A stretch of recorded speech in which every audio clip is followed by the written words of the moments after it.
I stumble through the doorway of my office, my legs threatening to give out with each step. The familiar hum of fluorescent lights stutters above me. My arm throbs. The worn leather of my chair creaks as I collapse into it, each breath burning in my chest. Sweat-soaked hair falls into my eyes, and I can't even muster the strength to brush it away. The mechanical hiss of the door closing makes me flinch. A shadow stretches across my desk, blocking out the harsh glare from above. My fingers dig into the armrests, searching for stability as I force my head up. "You're the only one!" The words scrape past my lips, barely more than a whisper. The only one who kept their word. The figure takes a step forward, each movement calculated and precise. "But will you keep yours?" The deep voice fills the small space, heavy with threat and expectation. My hands fall limply to my lap as I drop my gaze. The soft chime of my terminal signals another system alert, another routine maintenance check I should be handling. The sound fades into the background, lost beneath my ragged breathing and the ever-present drone of life support. The silence grows between us like a living thing, feeding on my exhaustion and the station's mechanical pulse. I marvel at all that has happened. The day started like any other. Damn, that's such an overused line, but it's the one that fits. My boots echo against the metal floor as I navigate the familiar path to the command center, careful not to spill my tea. "Morning, Quinn." I settle into my station, the chair conforming to my shape after countless hours spent here. Steam rises from my cup, fogging the nearest monitor. "Good morning, Warden Kent." Quinn's digitized voice carries that hint of sarcasm I've grown accustomed to. "Shall I bore you with the same statistics you'll pretend to listen to?" I take a sip of tea. It's protocol. Just get on with it. Life support functioning at optimal levels. Power consumption within expected parameters. Waste recycling. My mind drifts as Quinn continues. The same words, different day. I've memorized this litany over the past 3 years. My eyes scan the various readouts, muscle memory taking over as I check each system. And finally, the cafeteria synthesizers are still producing what they claim is coffee, though I have my doubts about the accuracy of that classification. I snort. Was that last bit really in the report? I took creative liberties. Someone has to keep you awake during these thrilling briefings. Just flag anything important. There appears to be a minor fluctuation in Block C's temperature regulation. That catches my attention. Details. Temperature variance of 2.3 degrees above normal in cells, C12 through C15. My fingers dance across the keyboard, pulling up the relevant diagnostics. Show me the thermal mapping. A heat signature display materializes on my screen, red spots indicating the problem areas. I cross-reference it with the maintenance logs. Looks like a stuck valve in the cooling system. I initiate the standard protocol, my hands moving automatically through the familiar sequence. Quinn, redirect coolant flow through the auxiliary line while I reset the primary. Already ahead of you, though I could have handled this without waking you from your ritualistic morning daze. Protocol dictates human verification for all system adjustments. The temperature readings begin to normalize, even minor ones. Ah yes, protocol, your favorite word after tea. I ignore Quinn's jab, watching the numbers settle back into their proper ranges. The whole process takes less than 5 minutes, but my tea's already cooling, just like every other morning. I stare at the maintenance logs, the familiar columns of data blurring together. 3 years of the same routines, the same checks, the same conversations with Quinn. My fingers trace the rim of my empty cup, a habit I picked up somewhere between military service and this posting. You missed a spot. Quinn's voice breaks through my thoughts. What? Just keeping you alert. You've been staring at that screen for 6 minutes and 43 seconds. I straighten in my chair, my spine cracking. I'm reviewing the logs. You're brooding. Again. Your vital signs indicate elevated stress levels. Stop monitoring me. The words come out sharper than intended. I pull up another diagnostic window, more to keep my hands busy than out of necessity. It's part of my programming. Like your obsession with checking systems that haven't failed in 3 years is part of yours. My jaw clenches. Quinn's right, but I won't give the AI the satisfaction. The military taught me structure, order, control. Here, in this floating metal box full of society's worst, those lessons keep me sane, or at least functioning. Did you know the average guard lasts 8 months before requesting transfer? Quinn continues. You've lasted 36. I'm not average. I start organizing the maintenance reports by date, then by system priority. The familiar task settles my nerves. No, you're hiding. My hands freeze over the keyboard. The accusation hits too close to home. Outside these walls, beyond the endless checklists and protocols, chaos waits. Unpredictability. The kind that got people killed under my command. I'm doing my job. The words sound hollow, even to me. Your job requires you to walk the blocks occasionally. You haven't done so in 3 days. I glance at the security feeds. Rows of cells stretch into the distance, each one holding its own story of violence and regret. The thought of walking those corridors makes my chest tight. I pull up Mandias's file, the one I've read 1,000 times. The hollow display flickers with images of burning cities, columns of smoke reaching toward alien skies. His campaign of terror spanned 3 systems before they finally caught him. My fingers trace the outline of the stasis pod readings in Block D. Even frozen, something about his vital signs sets him apart. Stronger, more resilient.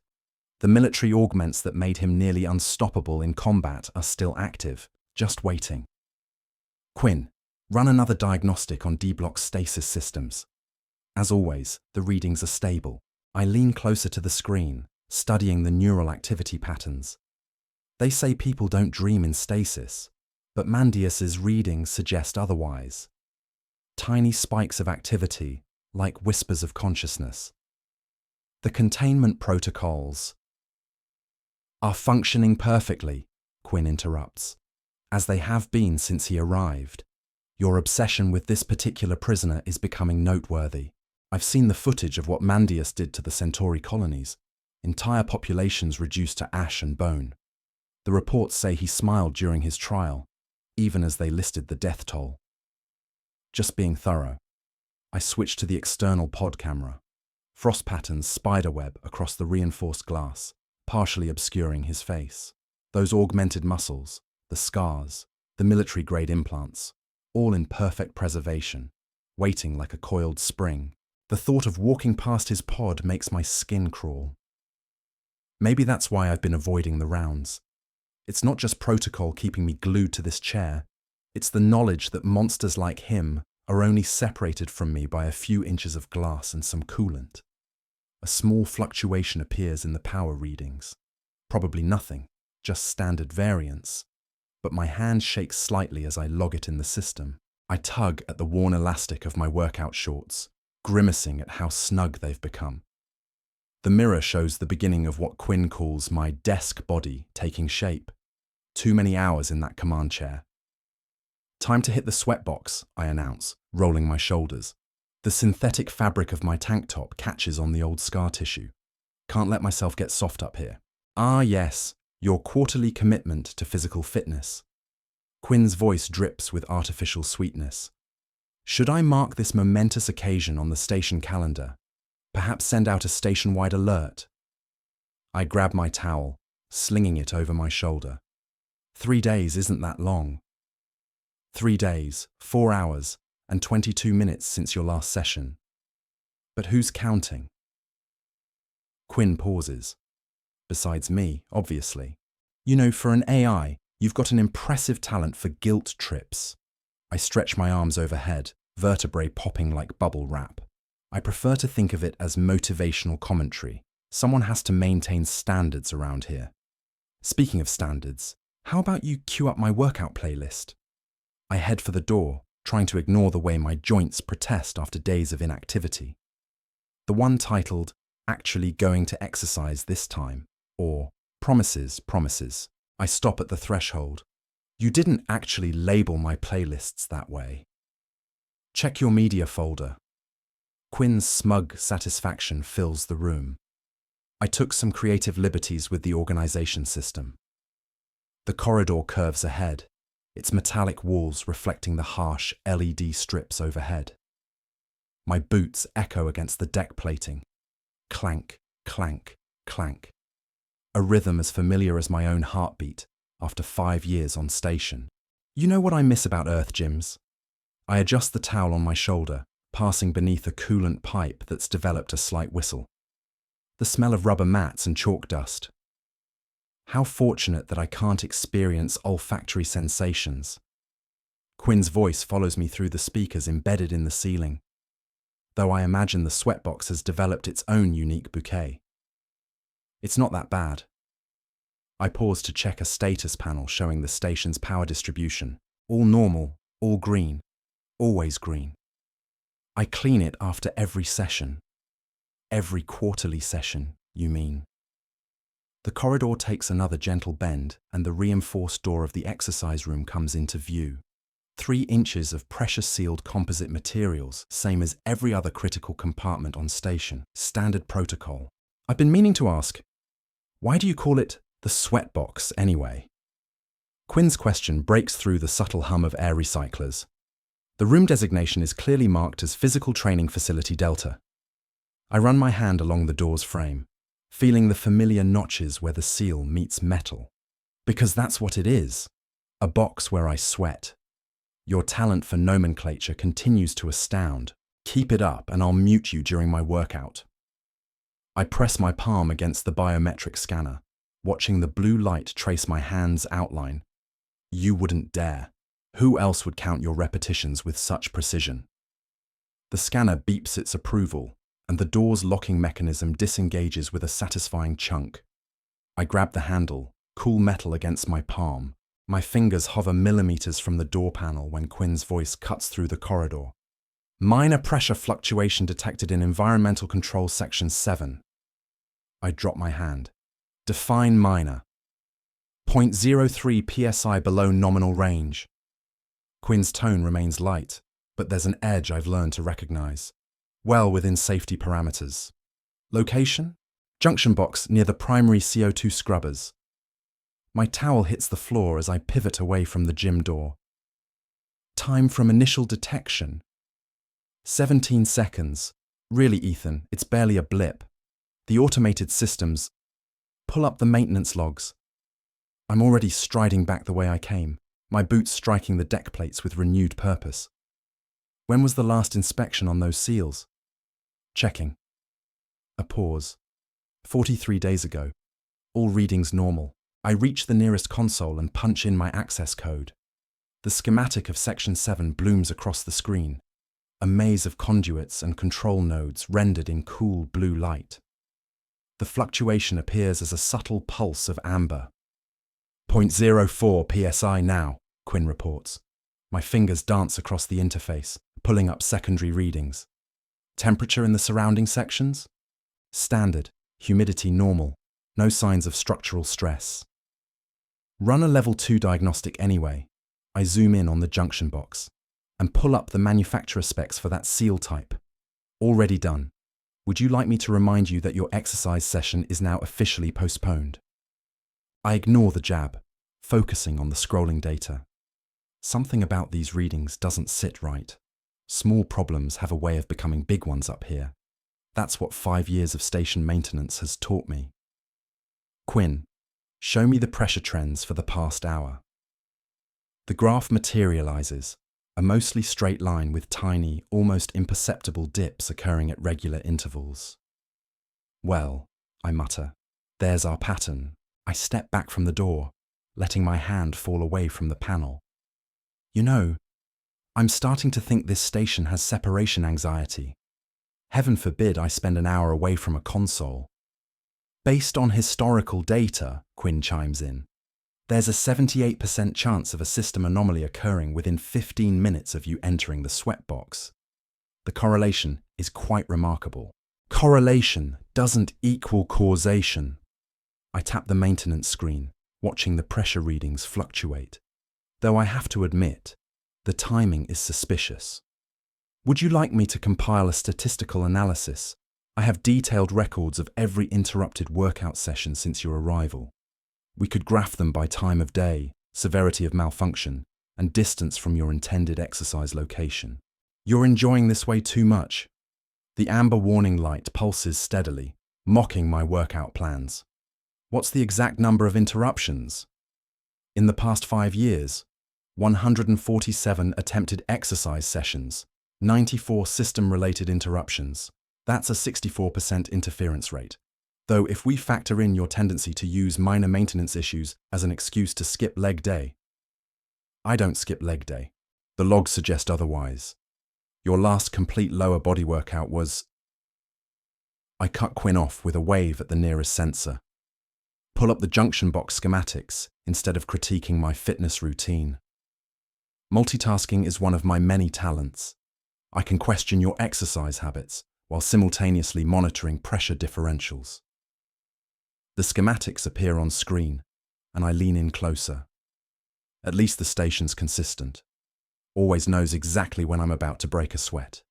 Perhaps it's trying to tell you something. Have you considered yoga?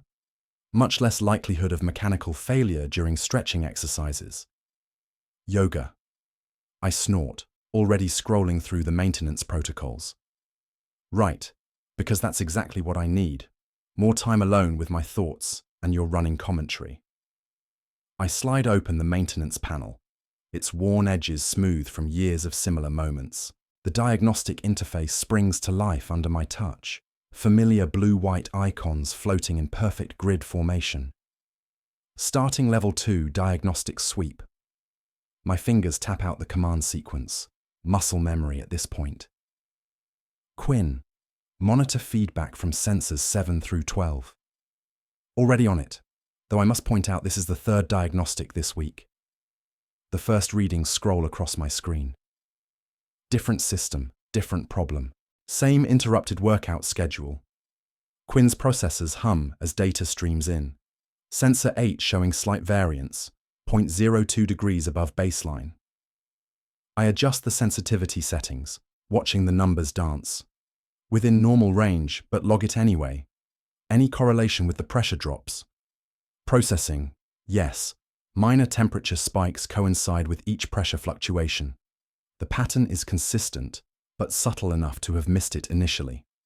The maintenance panel's soft glow illuminates my hands as I work, casting shadows that remind me of the gym's lighting I should be under right now. Pull up historical data for this junction. Last 6 months. Comparing now. No similar patterns detected in previous logs. Quinn pauses. Though I'm noting several gaps in the data stream, my fingers freeze mid-command. Gaps? Show me. A timeline materializes, dotted with tiny breaks in the data flow. Most lasting only seconds, none longer than a minute. Easy to miss if you weren't looking for them. Well, that's new. I lean closer to the screen, scanning timestamps. When did these start? First occurrence logged 37 days ago. Frequency has increased by approximately 12% since initial detection. I switched to the secondary diagnostic array, running a deeper scan of the junction's control systems. And this didn't trigger any automated alerts. The interruptions fell within acceptable parameters for routine data processing delays.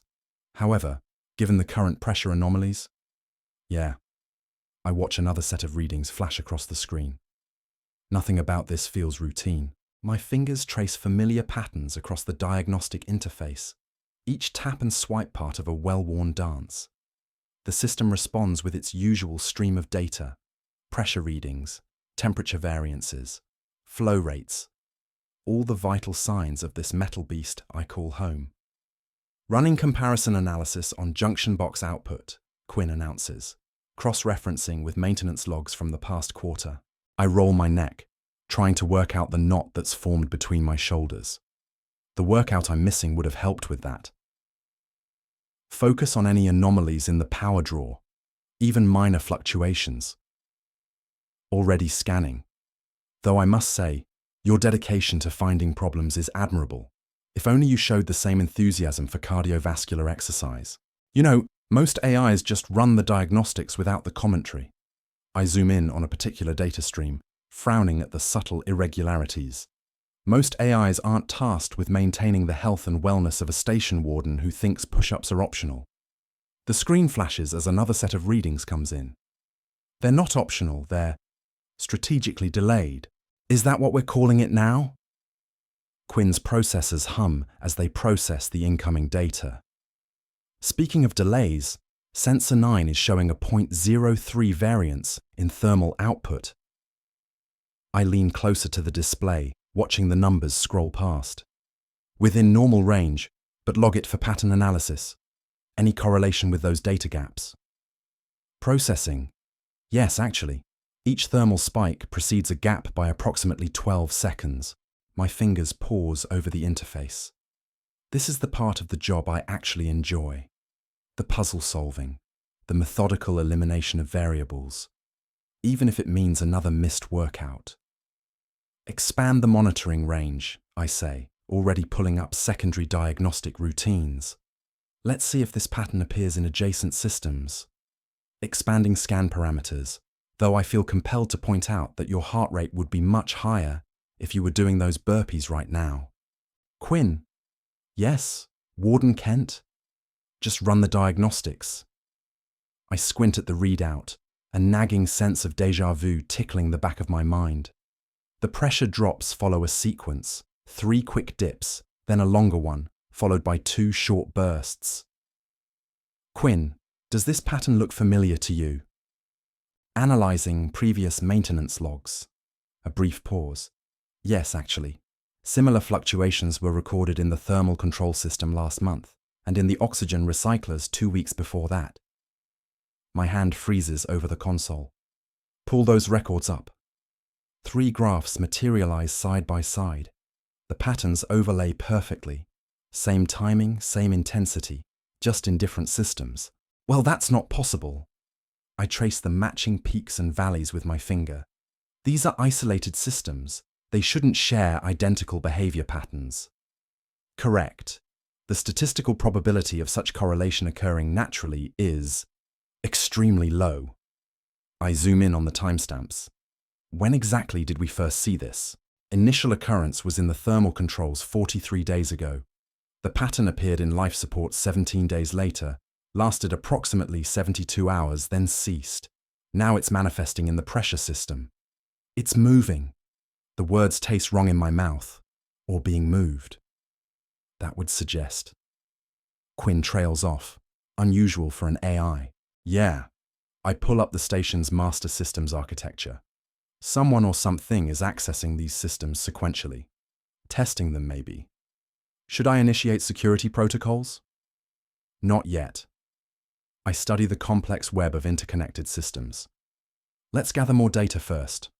No sense triggering alarms if this is just some weird software glitch. But in my gut, I know it's not a glitch. These patterns are too precise, too deliberate. Like footprints in the station's digital landscape. I watch the pressure readings stabilize, but my hand stays hovering over the emergency shutdown control. The numbers hold steady, 0.00 variance. Normal range. Running final diagnostic sweep, Quinn says, the usual snark absent from their voice. All systems showing green. Show me those pattern overlays again. The 3 graphs reappear. Identical waves, different systems, weeks apart. My fingers trace the familiar rises and falls. You know what this reminds me of? I tap the screen where the waves cluster closest together. Back in the service, we had these training modules about system penetration testing, looking for weak points, probing defenses. That tracks with the data. Quinn's processors were their equivalent of thinking hard. Each anomaly occurred in non-critical systems first, then progressed toward more essential functions. Like someone mapping out the station's nervous system. The maintenance panel's glow feels colder somehow. Testing responses, reaction times. Should I note that your heart rate has elevated despite the distinct lack of physical exercise? There's the Quinn, I know, but the attempt at humour falls flat. What's the protocol for this kind of situation? There isn't one. Quinn's voice drops lower, matching my tone. The security procedures assume direct attacks or catastrophic failures. This is different. I lean against the wall, feeling the subtle vibration of the station's systems through my shoulder. How many other patterns have we missed? How long has this been happening? I'm implementing deeper scanning protocols now, expanding pattern recognition parameters across all systems. Good. I straighten up, already mentally cataloguing which systems need manual inspection. Flag anything similar, no matter how small. Even if it means interrupting your future workout attempts. Especially then. I close the maintenance panel, but the unease remains. Though somehow I don't think exercise is going to be my biggest problem anymore. I stride into the control room, my boots echoing against the metal grating. Red and amber warning lights paint the walls in an emergency disco, reflecting off the curved viewports that look out into the void. Report, Quinn. My hands hover over the security panels, muscle memory from countless drills positioning my fingers over the lockdown protocols. Multiple system anomalies detected. Quinn's voice carries none of its usual playful edge. Similar pattern to our previous discussion, but accelerated. Pressure variances in blocks C through F. Environmental controls fluctuating in the same sectors. The main display fills with scrolling data. Temperature spikes, oxygen level dips, pressure waves rippling through the station's arteries. My eyes lock onto the familiar sequence. 3 quick pulses. 1 long, 2 short. Time between occurrences. Intervals decreasing, down to 12 minutes between system jumps. I pull up the station schematic, watching the affected areas light up in sequence.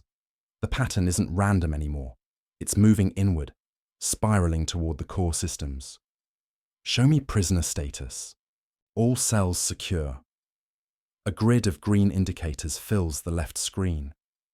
Though I'm detecting unusual power draws from the containment field generators. My fingers dance across the console, bringing up detailed readouts. The numbers don't make sense. Energy being diverted in microscopic amounts, spread across hundreds of subsystems.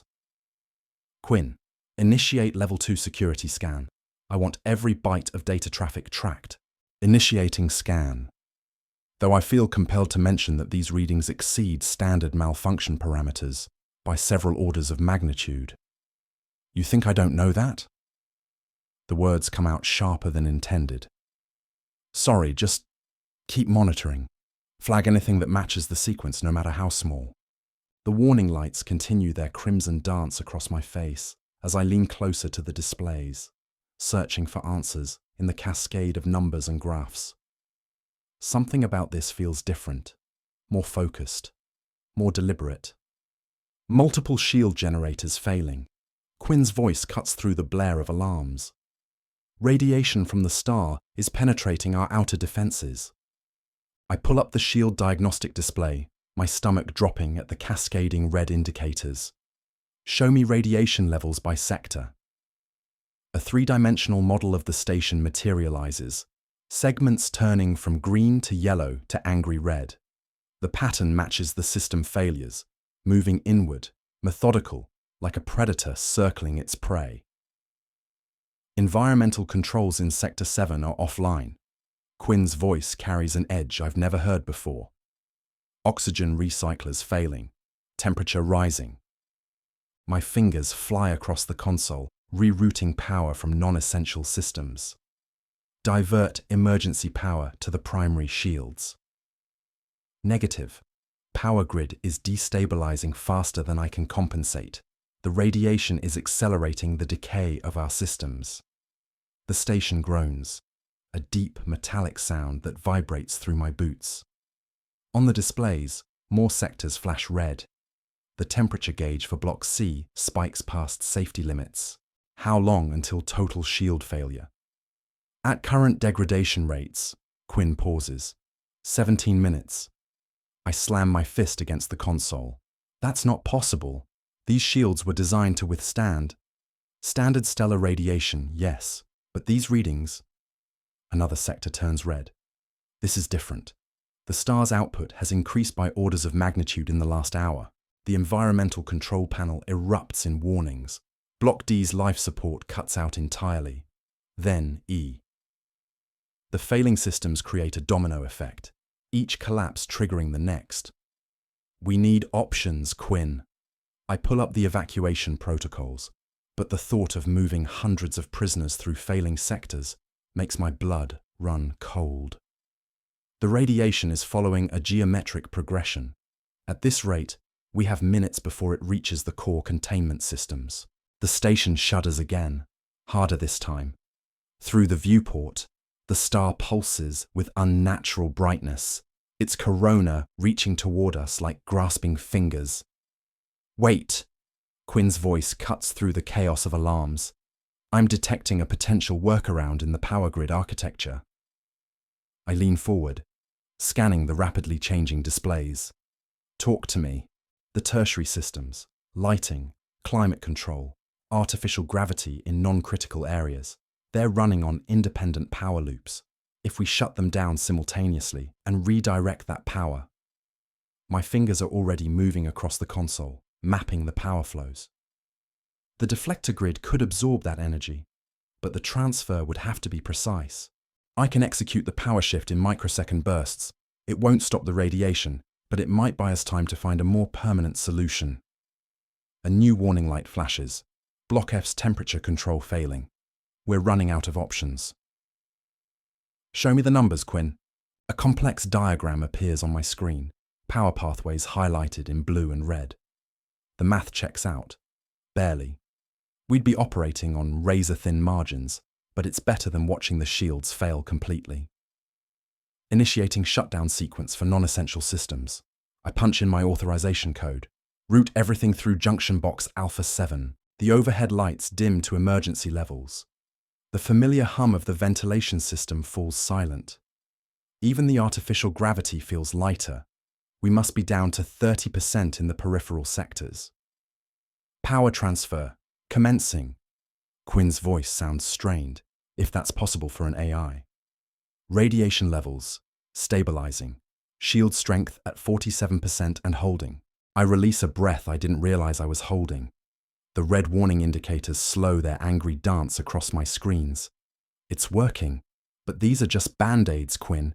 We need to figure out what's causing these failures before... Alert. New power fluctuation detected in Block D. Pattern matches previous anomalies. I slam my palm against the console. Damn it, show me! The monitors flicker, and my heart stops. Where the solid red containment field should be holding silence of ages, there's nothing but empty space and scattered energy readings. Quinn, what the hell is happening? My voice cracks as I slam through security protocols, trying to get a clear view of the cell.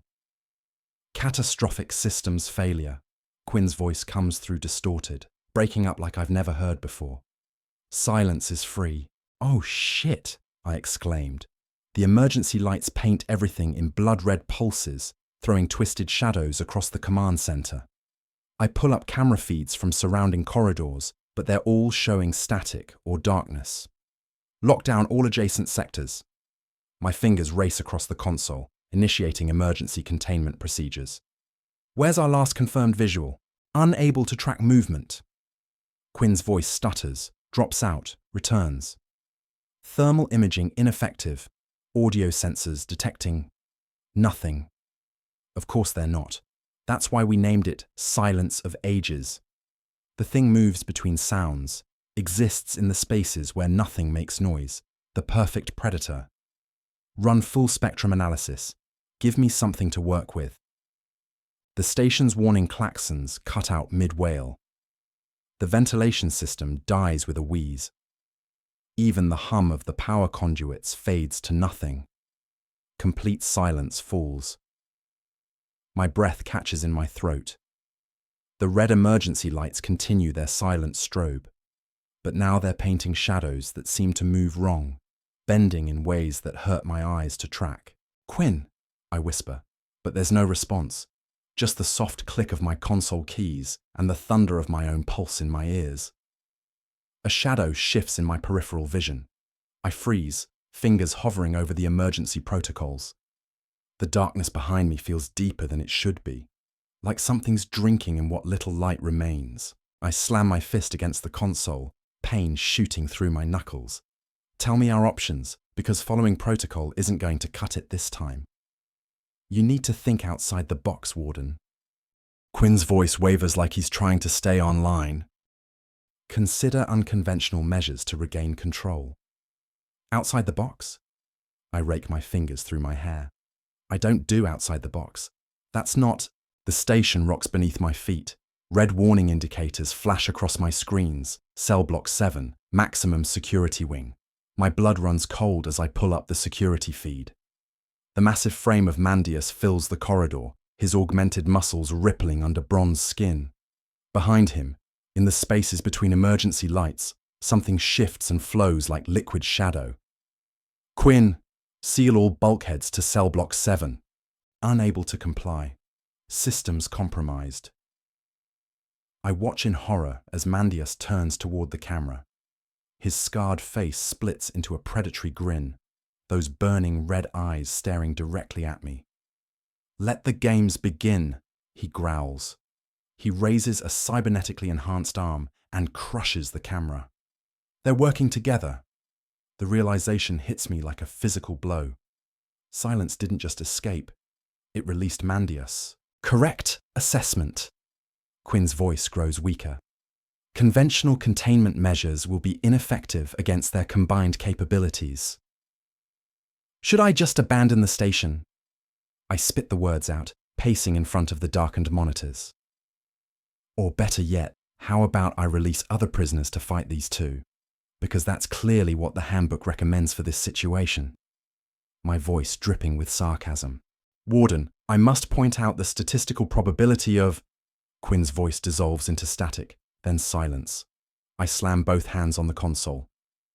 "Quinn, Quinn." The emptiness that follows feels wrong, like a void pressing against my skin. The station's ambient hum has disappeared completely, leaving only the sound of my ragged breathing and racing heartbeat. "No, no, no, no, no! Quinn! Quinn! Answer me, damn it!" My training screams at me to follow evacuation protocols, to trigger the emergency beacon and get to the escape pods. It's what any rational person would do. But rationality died the moment Silence of Ages and Mandius started working together. The security feeds flicker back to life, showing glimpses of the prison blocks. In Cell Block 4, Mirai 9 paces her containment field like a caged predator. 3 sectors over, the twins press against their barrier, their crystalline forms catching the emergency lights. Each of them just as dangerous as Mandius, just as unpredictable as Silence. "This is insane," I mutter, fingers hovering over the cell release controls. Trading one nightmare for another, the station groans, metal stress points screaming under some unseen pressure. On the monitors, shadows dance between the emergency lights, moving against the strobe pattern. Something's coming. I pace the length of the command center, my boots marking a desperate rhythm against the metal deck plates. Another alarm joins the symphony of warnings, this one a shrill pulse that sets my teeth on edge. This can't be happening. My fingers rake through my hair for the 100th time. The strands feel greasy, matted with sweat. Not on my watch. Not in my prison. Red warning lights paint the room in a hellish glow, casting my shadow in multiple directions as I stalk past each emergency beacon. The main display shows nothing but static now, and the auxiliary screens flicker with interference patterns that make my eyes hurt. 3 years. 3 years of perfect order. Every protocol followed, every regulation memorized, every contingency planned for. But nothing in the manual covered this. Nothing prepared me for 2 of the most dangerous beings in the galaxy working together. "Quinn." I try again, knowing it's useless. The AI's silence feels like abandonment, like losing my only ally in this metal coffin. The deck vibrates beneath my feet, subtle tremors that shouldn't be possible in a station this size. Something's affecting the artificial gravity, or worse, the structural integrity fields. I check my wrist display. Environmental systems are failing one by one. Life support's cycling through emergency backups. Think. I slam my palm against the console. Think, damn it. But my mind keeps circling back to the handbook, to procedures and protocols that were never designed for this scenario. How do you contain something that exists in silence when it's working with a creature that can tear through reinforced bulkheads? The alarms suddenly change pitch, dropping to a lower register that makes my chest cavity resonate. Warning indicators flash across my personal tablet. Pressure differentials in the lower decks, oxygen levels fluctuating wildly. This can't be happening, I whisper again. But the words are lost in the chaos of emergency signals. I wipe the sweat from my forehead with a trembling hand.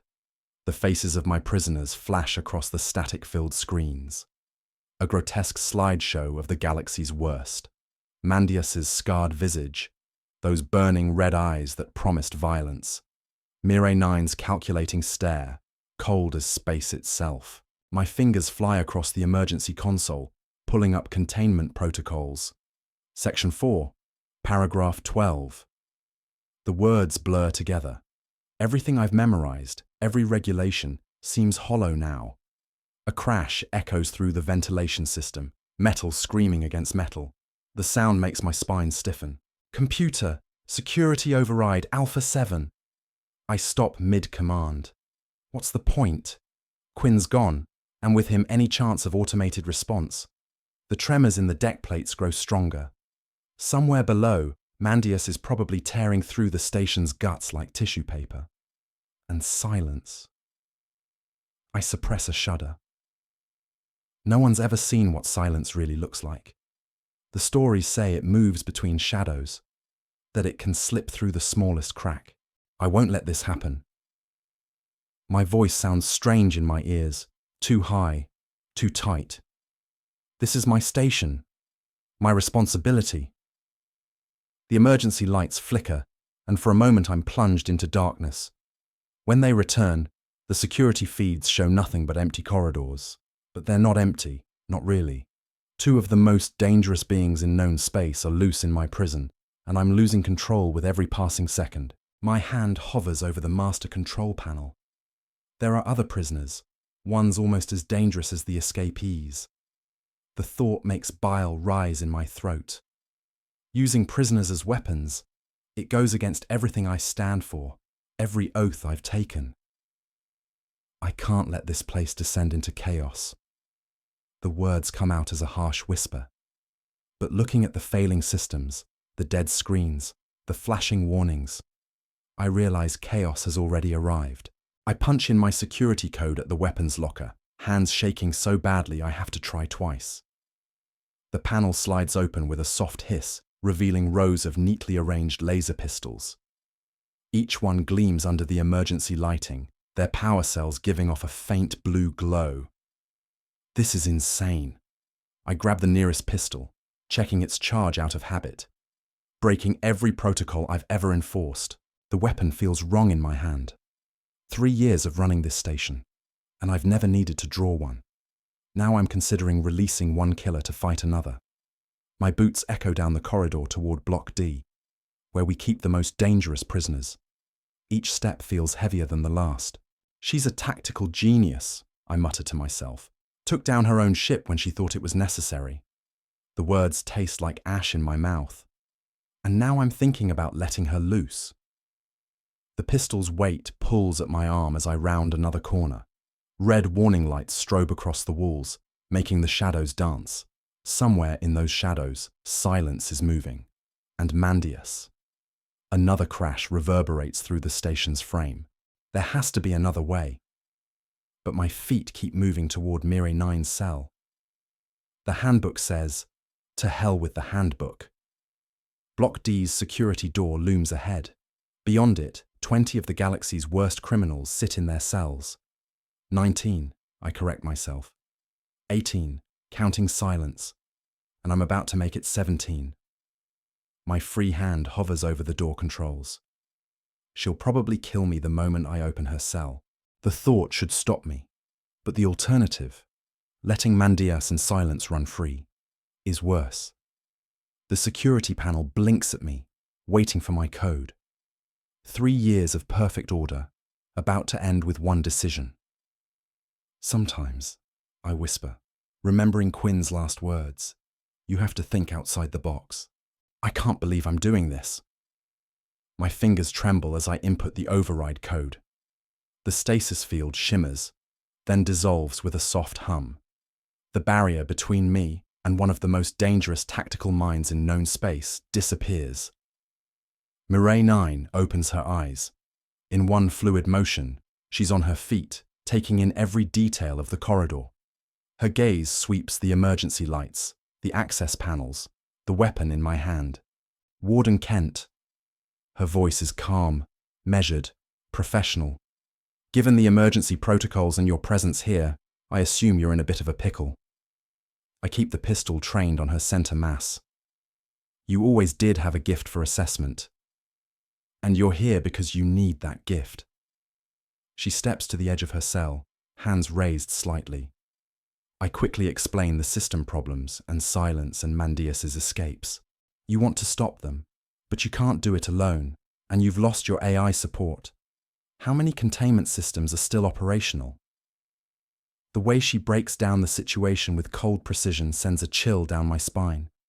This is exactly why she was so effective during her mutiny. The ability to see through chaos to the critical points of failure. Less than 70%, I admit. And dropping. Then we don't have much time.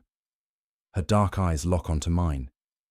Are you going to keep that pistol pointed at me, or are we going to deal with our mutual problem? You're willing to help?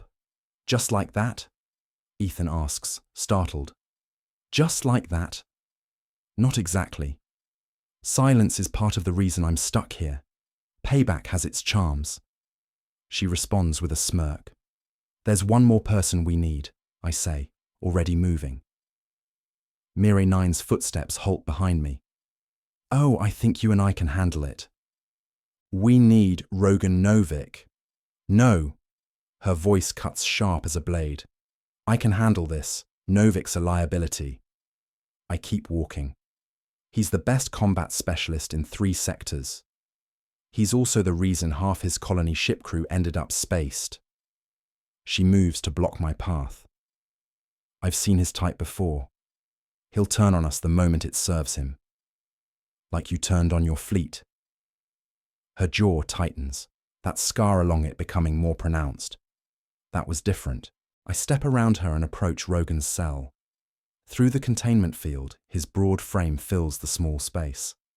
Last chance to reconsider, Warden. Mireille 9's hand twitches toward the pistol at my hip. I input the override. The field dissolves. Rogan emerges from stasis, every movement deliberate. His weathered face shows no surprise, just cold calculation. He takes in Mireille 9's hostile stance, my nervous grip on the pistol. Interesting company you're keeping, Warden. His voice rumbles low, dangerous. Though I'd have thought the famous fleet defector would be above working with prison authority. We're not working together, Mireille 9 snaps. This is temporary necessity. Is it now? Rogan's smile doesn't reach his eyes. And here I thought we were all going to be friends. The tension crackles between them like a live wire. I've just put myself between 2 of the most dangerous tactical minds in the sector, both with blood-soaked histories of betrayal. If you 2 are done posturing, I say, we have a station to secure. Rogan's piercing brown eyes fix on me, calculating. He leans against the cell doorframe, too casual, too controlled. Before we discuss your little crisis, Warden, let's talk terms. What's in this for me? Survival, I say, keeping my voice steady despite the distant sounds of destruction echoing through the station. Mandias and Silence of Ages are loose. If they take control of this station... Mandias? Rogan straightens, that false casualness vanishing. The Butcher of New Brisbane? The same. I gesture at the flickering emergency lights. He's already compromised multiple systems. If he reaches the control center, he'll vent the station. Rogan's jaw tightens. Or worse, use it as his new fortress. Neither scenario ends well for anyone trapped here. Mirai 9 steps forward, which is why we need to stop him. Now. We? Rogan's laugh is sharp, bitter. There's no we here, Fleet. You made that clear enough when you testified at my trial. That was different. Was it? He turns back to me. So what's the real offer, Warden, besides the privilege of dying trying to stop a psychopath? I take a deep breath. Help us secure the station, and I'll recommend commuting your sentence. Transfer to a minimum security facility. Minimum security? His eyes narrow. That's quite a promise. Sure you can deliver? My reports carry weight with the board. Help us stop Mandias, and I'll make sure they know exactly who to thank. Rogan pushes off the doorframe, rolling his shoulders. And if I refuse? Then get comfortable in your cell, while you still have one. He studies me for a long moment, then nods. Fair enough. Though you should know, last time someone made me promises about sentence reduction, they didn't live long enough to keep them. I scan my credentials at the command center door, letting us into the dimly lit hub of station operations. Emergency power bathes everything in a dull red glow. Mirai 9 immediately moves to the tactical display, her fingers dancing across the interface.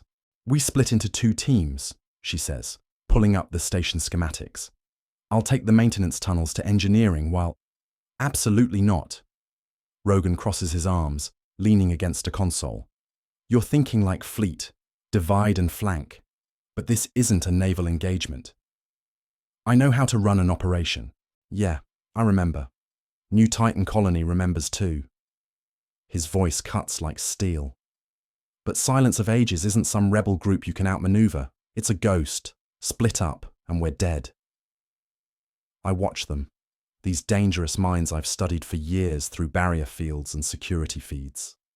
Now they're here, in my command center, debating tactics like they own the place. He's right. The words taste bitter in my mouth. Silence thrives on isolation. We stay together. Mirai 9's dark eyes narrow.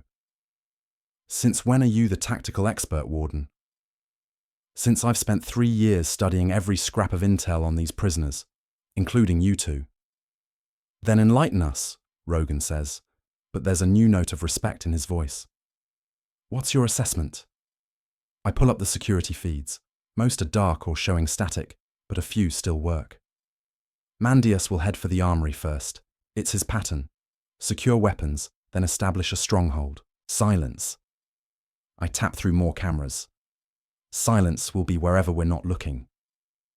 Good analysis. Mirai 9 nods slowly, but that still leaves us with the question of approach. I stare at the screens, at my station falling apart around me. 3 years of maintaining perfect order, and now I'm standing here taking tactical advice from my own prisoners. The irony would be funny if it wasn't terrifying. We need to think like them, Rogan says. Not like Fleet, not like prison guards, like hunters. I stand at the main console, my fingers hovering over the security clearance panel. Mirai 9's presence behind me feels like a physical weight. The longer you hesitate, the more ground we lose, she says, her voice tight with barely contained frustration. I need access to defensive protocols. Rogan's boots click against the metal floor as he circles the command center's perimeter. He tests each door, each vent, mapping our options. His methodical movements remind me of a caged predator. Found our exit route, he calls out. Maintenance shaft leads straight to deck 4, one way in, one way out. That won't matter if I can't access the system, Mirai 9 snaps. She leans over my shoulder, pointing at the security interface. Look, I just need basic clearance, enough to track movement patterns, control emergency barriers. My hand trembles over the keypad. Everything I've trained for, every protocol I've memorized, screams against giving prisoners system access. But the distant sound of tearing metal and failing systems reminds me that protocols won't save us now. You realize what you're asking? I turn to face her. This isn't just about tracking Mandias. You'll have partial control over containment fields, emergency protocols. I know exactly what I'm asking for. Her dark eyes lock onto mine. Just like you knew exactly what you were doing when you let us out. Rogan appears at my other shoulder. Time's running short, Warden. Either trust us enough to give us the tools we need, or put us back in our cells and wait for Mandias to tear this station apart. I look between them, the tactical genius who turned on her own fleet, and the zero-G specialist who spaced half his crew. Now they're my best chance at survival. My fingers move across the keypad, inputting authorization codes. The console chirps, granting Mirai 9 restricted access to security systems. There. I step back from the console. Don't make me regret this. I watch Mirai 9's fingers dance across the security interface, pulling up cell status reports. Her face goes slack. Cell Block 7 is compromised. Turion's containment field is down. Rogan's head snaps up. His usual calculated demeanor cracks, revealing raw fear beneath. The Eternal Soldier? He's loose? You know him? I ask. Everyone in deep space knows Turion. Rogan's voice drops. He developed the bioweapons that wiped out the Centauri colonies, engineered plagues that could target specific genetic markers. His work killed millions. He was more than that, Mirai 9 cuts in, still scanning reports. The fleet's intelligence suggested he was engineered himself, meant to be the perfect combination of scientist and soldier, until he turned on his creators. My stomach turns.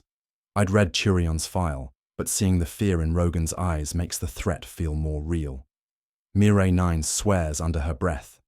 General Vakreth's cell is empty too. The Butcher of Hollow Stars?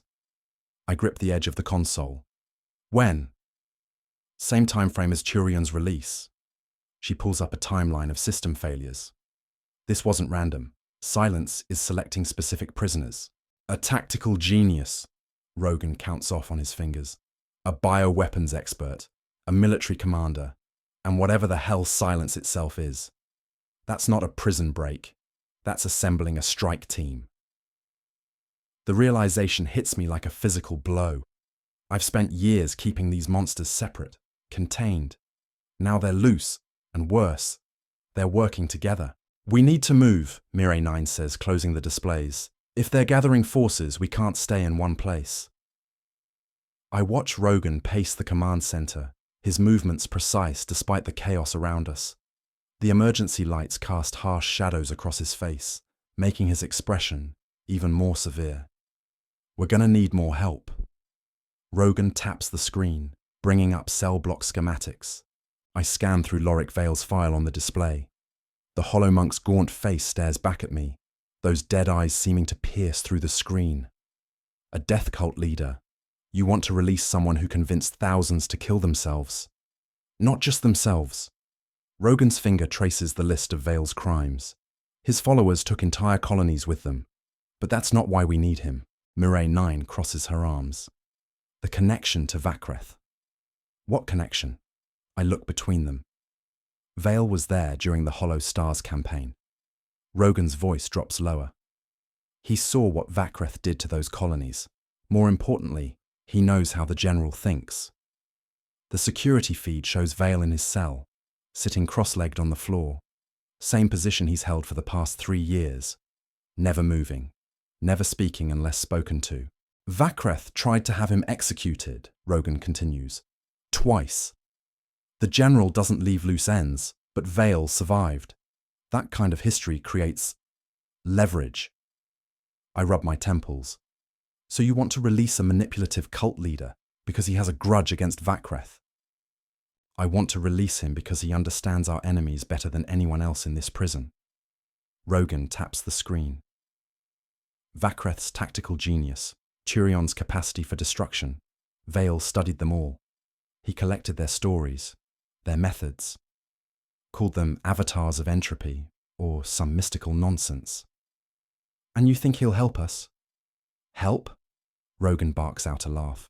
No, but he'll want to be there when Vakreth falls. That's enough. There's one more we should consider. Mirai 9's eyes lock onto another file. Akron Day. My stomach twists at the name. The viral prophet? Absolutely not. His strategic mind rivals Vakreth's, Mirai 9 says. And unlike the general, Day understands the psychological warfare we're up against. I pace the security room, my boots echoing against metal floors. The screens around us show chaos, flickering emergency lights, smoke in corridors, shadows moving where they shouldn't. Each second brings us closer to complete system failure. You don't understand what Day is capable of. I pull up his file, the cold eyes staring back at us. He didn't just kill people, he convinced them it was necessary, made them thank him for it. Exactly why we need him. Mirai 9 steps closer. Vakreth commands through force, Turion through fear, but Dai, he turns enemies into believers. The thought makes my skin crawl. I've spent 3 years maintaining order, keeping these monsters locked away. Now I'm discussing releasing them like pieces on a chessboard. Each decision pulls me further from protocol, from control. He justified genocide as evolutionary necessity, I say. Created an entire philosophy around it. What makes you think we can control someone like that? We don't need to control him. Rogan joins in. We just need to point him in the right direction. I look at the security feeds again. Another section goes dark.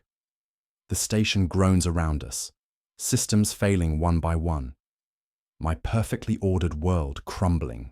If we release him, I say, there's no going back. Any of them could turn on us. All of them probably will. You're right. Mirai 9's voice carries no comfort. But right now, survival matters more than control. I enter the override code, watching the stasis field around Loric's cell flicker and fade. The gaunt figure unfolds from his meditation pose with unsettling grace. 3 years, 4 months, 17 days. Loric's voice carries the weight of every silent moment. Your control is slipping, Warden. We need information on Vakreth. The Butcher of Hollow Stars. A ghost of a smile crosses his face. His path of destruction calls to you now. Help us stop him, and you'll get time reduced from your sentence. Loric glides to the cell entrance. Time means nothing, but watching Vakreth's fall, that's worth far more. The next cell block houses Akron Day. My hand hovers over the control panel as his dark eyes track my movement. Captain Novik, well, bestill my beating heart. Akron smirks and turns to Mirai 9 and winks. He then faces me. Fascinating choice, Warden Kent. Day's clinical tone sends chills down my spine. Breaking protocol to save your station. Evolution demands adaptation. Save the philosophy. We need your strategic mind. Against Vakreth? Day steps forward as the stasis field drops. The general understands force, but force is crude. Minds are the true battlefield.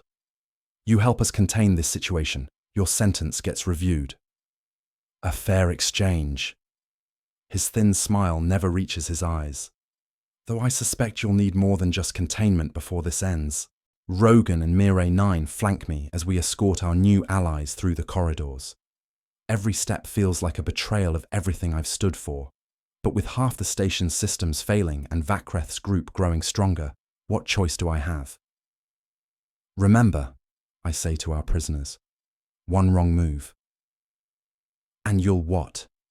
Day's voice cuts through my threat. Return us to our cells. Your authority expired the moment you released us, Warden. We all know it. I clench my jaw because he's right. There's no going back now. I pull up Sandor Voss's file on the display. There's one more we need. The Butcher diplomat? Mirai 9's face hardens. He'll manipulate this situation for his own gain. That's exactly why we need him. I scan through his record. He understands how to turn enemies against each other. Day steps closer to the screen, his clinical gaze analyzing the data. A crude instrument. His methods lack evolutionary elegance. He destroyed civilizations with words alone, I counter. Made them tear themselves apart. The silver tongue serves a purpose. Loric's hollow voice drifts through the room. Vakreth respects strength, but fears those who can turn his allies. Rogan nods.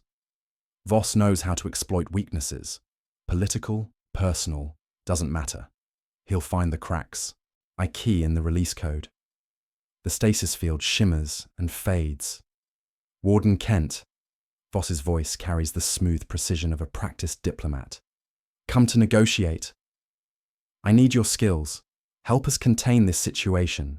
Work with us to stop silence, and your sentence gets reviewed. Reviewed.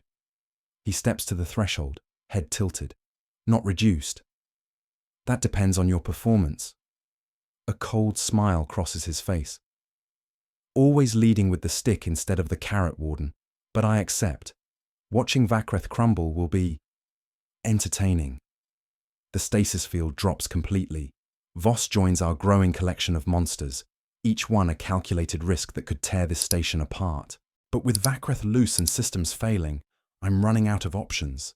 Sometimes you have to fight fire with fire, even if you get burned in the process. I lead our group down the darkened corridor, emergency lights casting red shadows across the walls. The station's familiar hum has been replaced by an eerie silence, broken only by our footsteps. Stop. Mirai 9 grabs my shoulder, pointing to a faint shimmer in the air ahead. Plasma trap. Crude, but effective. Day steps forward, examining the nearly invisible barrier. Turion's work, judging by the configuration. I check my tablet, but the station schematics are useless with half the systems down. Can we bypass it? There's always a way through.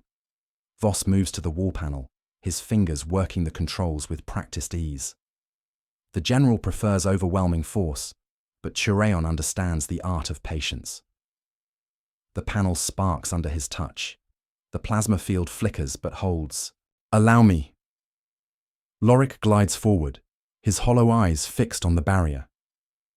Turion's traps always have a rhythm, like the pulse of warfare itself. He raises his hand, timing the fluctuations in the field. After 3 cycles, he reaches through a momentary gap, accessing the secondary controls. The barrier dissolves. More ahead. Mirai 9 points to dark patches on the floor. Pressure plates, silences work. The pattern is deliberate. Day's clinical gaze sweeps the corridor. Each trap pushes us toward a specific path. They're herding us. Into what? I check my weapon, knowing it won't make much difference against what awaits us. An ambush, obviously. Voss's amused tone grates on my nerves. Though the real question is whether it's Mandius's brute force approach or something more elegant. A distant clang echoes through the station, metal groaning against metal, the sound of something large moving in the darkness ahead. We're running out of time. I gesture toward a maintenance shaft. This way, we can bypass the next section, leading us deeper into their web. Lorik's whisper carries an unsettling certainty. Just as they planned, I crouch behind a fallen support beam, my breath coming in short bursts. The maintenance shaft seemed like a good tactical choice 5 minutes ago. Now we're pinned down by sporadic weapons fire from above, and I can't get a clear view of our attackers. We need to fall back. My voice cracks, betraying the uncertainty I'm trying to hide. There's another access point. Fall back where? Mirai 9 cuts me off. They've already blocked our retreat. She's right. I check my tablet again, desperately searching the station schematics for an alternative route. But the flickering display only shows static where critical information should be. Your protocols are failing you, Warden. Day's clinical observation hits harder than the plasma bolts scarring the walls around us. Perhaps it's time to embrace a more evolutionary approach. Shut up. I squeeze my eyes shut, trying to think. Years of training, countless security drills, and none of them prepared me for this. We just need to. A massive explosion rocks the shaft. Metal shrieks. Warning klaxons blare. I look up to see a section of ceiling collapse, blocking our path forward. Brilliant strategy. Voss's mocking tone carries over the chaos. Tell me, Warden, did your training cover being trapped between enemy fire and a cave-in? My hands shake as I check my weapon's charge. 3 years of maintaining order through strict adherence to protocol, and now I'm frozen. Every decision feels wrong. Every choice could get us killed. Time to choose, Warden. Lorik's hollow voice drifts through the smoke. Will you adapt to chaos, or let it consume you? Another blast rocks the shaft. I flinch, my training deserting me when I need it most. The weight of command presses down harder than the tons of metal above us, and for the first time since taking this post, I have no idea what to do next. I watch helplessly as Mirai 9 springs into action, her military training taking over where my protocols failed. Voss, create a distraction. Day, analyze their firing pattern. Lorik, with me. Her commands cut through the chaos with practiced precision. Finally, someone who understands tactical necessity. Day's eyes track the plasma bolts streaking overhead. Voss pulls a small device from his sleeve. Where did he hide that? And tosses it toward the enemy position. A burst of electromagnetic interference fills the air, disrupting their targeting systems. 15 seconds between volleys, Day reports. They're conserving power. 3 shooters positioned at 30-degree intervals. Mirai 9 grabs my arm. When I give the signal, run for that maintenance hatch. She points to a narrow opening I hadn't noticed. Lorik, clear our exit. The rest provide covering fire. I grip my weapon tighter, trying to steady my hands. This isn't how things are supposed to work. I'm the Warden. I should be... Now! Mirai 9 shoves me forward as another explosion rocks the shaft. I sprint through smoke and debris, plasma bolts sizzling past. Lorik glides ahead, his movements unnaturally smooth as he reaches the hatch. His fingers work the manual release with practiced ease. The hatch swings open. Mirai 9's voice rings out behind me. Move! Move! Move! We pile through the opening one by one. Voss's device detonates, filling the shaft with blinding light. The last thing I see before Mirai 9 seals the hatch is Day's satisfied smile, as if this chaos was exactly what he expected. Next time, Mirai 9 says, checking her weapon, leave the tactical decisions to someone who's actually fought in a war. I nod, swallowing my pride. She's right. My protocols mean nothing in this nightmare. I wipe sweat from my forehead, studying the station schematic on my tablet. The display flickers, but I can make out enough to form a plan. We're thinking about this wrong, I say, drawing their attention. Taking them head-on is suicide. But look here. I point to a series of maintenance tunnels. These connect to the hydroponics section. It's isolated, minimal cover, and only 2 access points. Mirai 9 leans closer. We could split them up. Draw smaller groups away from the main force. Exactly. Vakreth's too tactical to split his forces without good reason. But if we create the right opportunity, a calculated risk, Day's clinical gaze studies the schematic. Though separating apex predators from their pack requires precise timing, we make them think they're hunting us. I trace a path through the tunnels. Set up in hydroponics, then leak our location. They'll send a small team to investigate while keeping their main force in reserve. And when they take the bait, Voss raises an eyebrow. We spring the trap. Seal the bulkheads, isolate the hunters from their pack. The plan feels strange coming from me, so far from standard protocol. Deal with them, then move on to the next group. Divide and conquer. Lorik's hollow voice carries a note of approval. The general's own tactics turned against him. It's better than charging into their full force, I say, and right now, we need every advantage we can get. Mirai 9 nods slowly. It could work, but we'll need perfect timing on those bulkhead controls. Leave that to me. I tap my tablet. I still have override access to critical systems, as long as the power holds. I crouch behind the hydroponics filter, heart pounding as footsteps echo through the chamber. My plan worked, maybe too well. 3 of Silence's people took the bait, including Mother Eidolon herself. Now, I whisper into my comm. The bulkhead slams shut with a resonating clang. Rogan springs from behind the nutrient tanks, his massive frame closing the distance to Eidolon in 2 strides. She spins, ethereal and graceful, but Rogan's already there. His fist connects with her jaw in a brutal arc. Eidolon staggers, but recovers impossibly fast. Her hand shoots out, fingers curved like talons. Rogan twists away, but she catches his arm. Her touch spreads a web of silver across his skin. "Your mind is mine," she hisses. Rogan's eyes glaze over. I squeeze the trigger, my shot catching her shoulder. She releases him with an inhuman shriek. "Override code Delta 7, I shout. The sprinkler system activates, drenching us all. The water disrupts whatever hold she had on Rogan. He shakes his head, clarity returning to his eyes.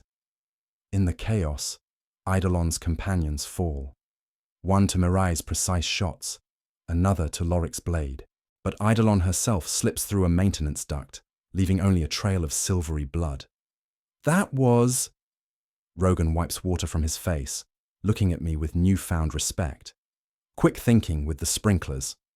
Figured her control might be like an electrical current. I check the bulkhead controls. Break the connection. Break the hold. He flexes his arm where her touch left fading silver marks. "You saved my life." I reload my weapon. I doubt that'll work again. She'll be more careful next time. Mirai approaches, her expression guarded but appreciative. The plan worked. They'll think twice before splitting up again. Yeah, I study the maintenance duct where Eidolon escaped. But we hurt one of their strongest. That's something.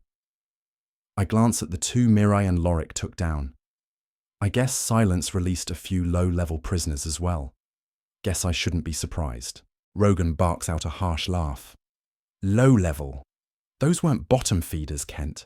That's Silence's strategy. Release the worst first, then work down to the merely homicidal. Makes for better cannon fodder when the dangerous ones are already loose. I wipe water from my face, processing his words.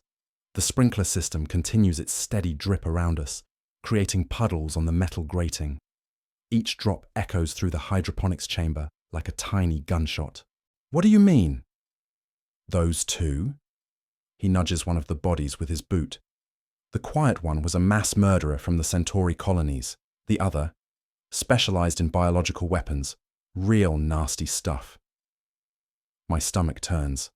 I'd memorized every prisoner file, but seeing their crimes laid out in text didn't prepare me for this reality. The weight of my decisions, releasing prisoners to fight prisoners, settles heavy on my shoulders. And here I thought I was being clever, I mutter. "Hey, your plan worked." Rogan shrugs, water droplets rolling off his broad shoulders. "Just don't underestimate what we're up against. These aren't your standard issue convicts who got caught stealing starship parts." I check my weapons charge, still at 83%. Not bad, considering the firefight we just survived. My hands aren't shaking anymore. And the battle calm I remember from my military days settles over me like an old friend. "We need to move." I gesture toward the east corridor. Eidolon will report back to Silence.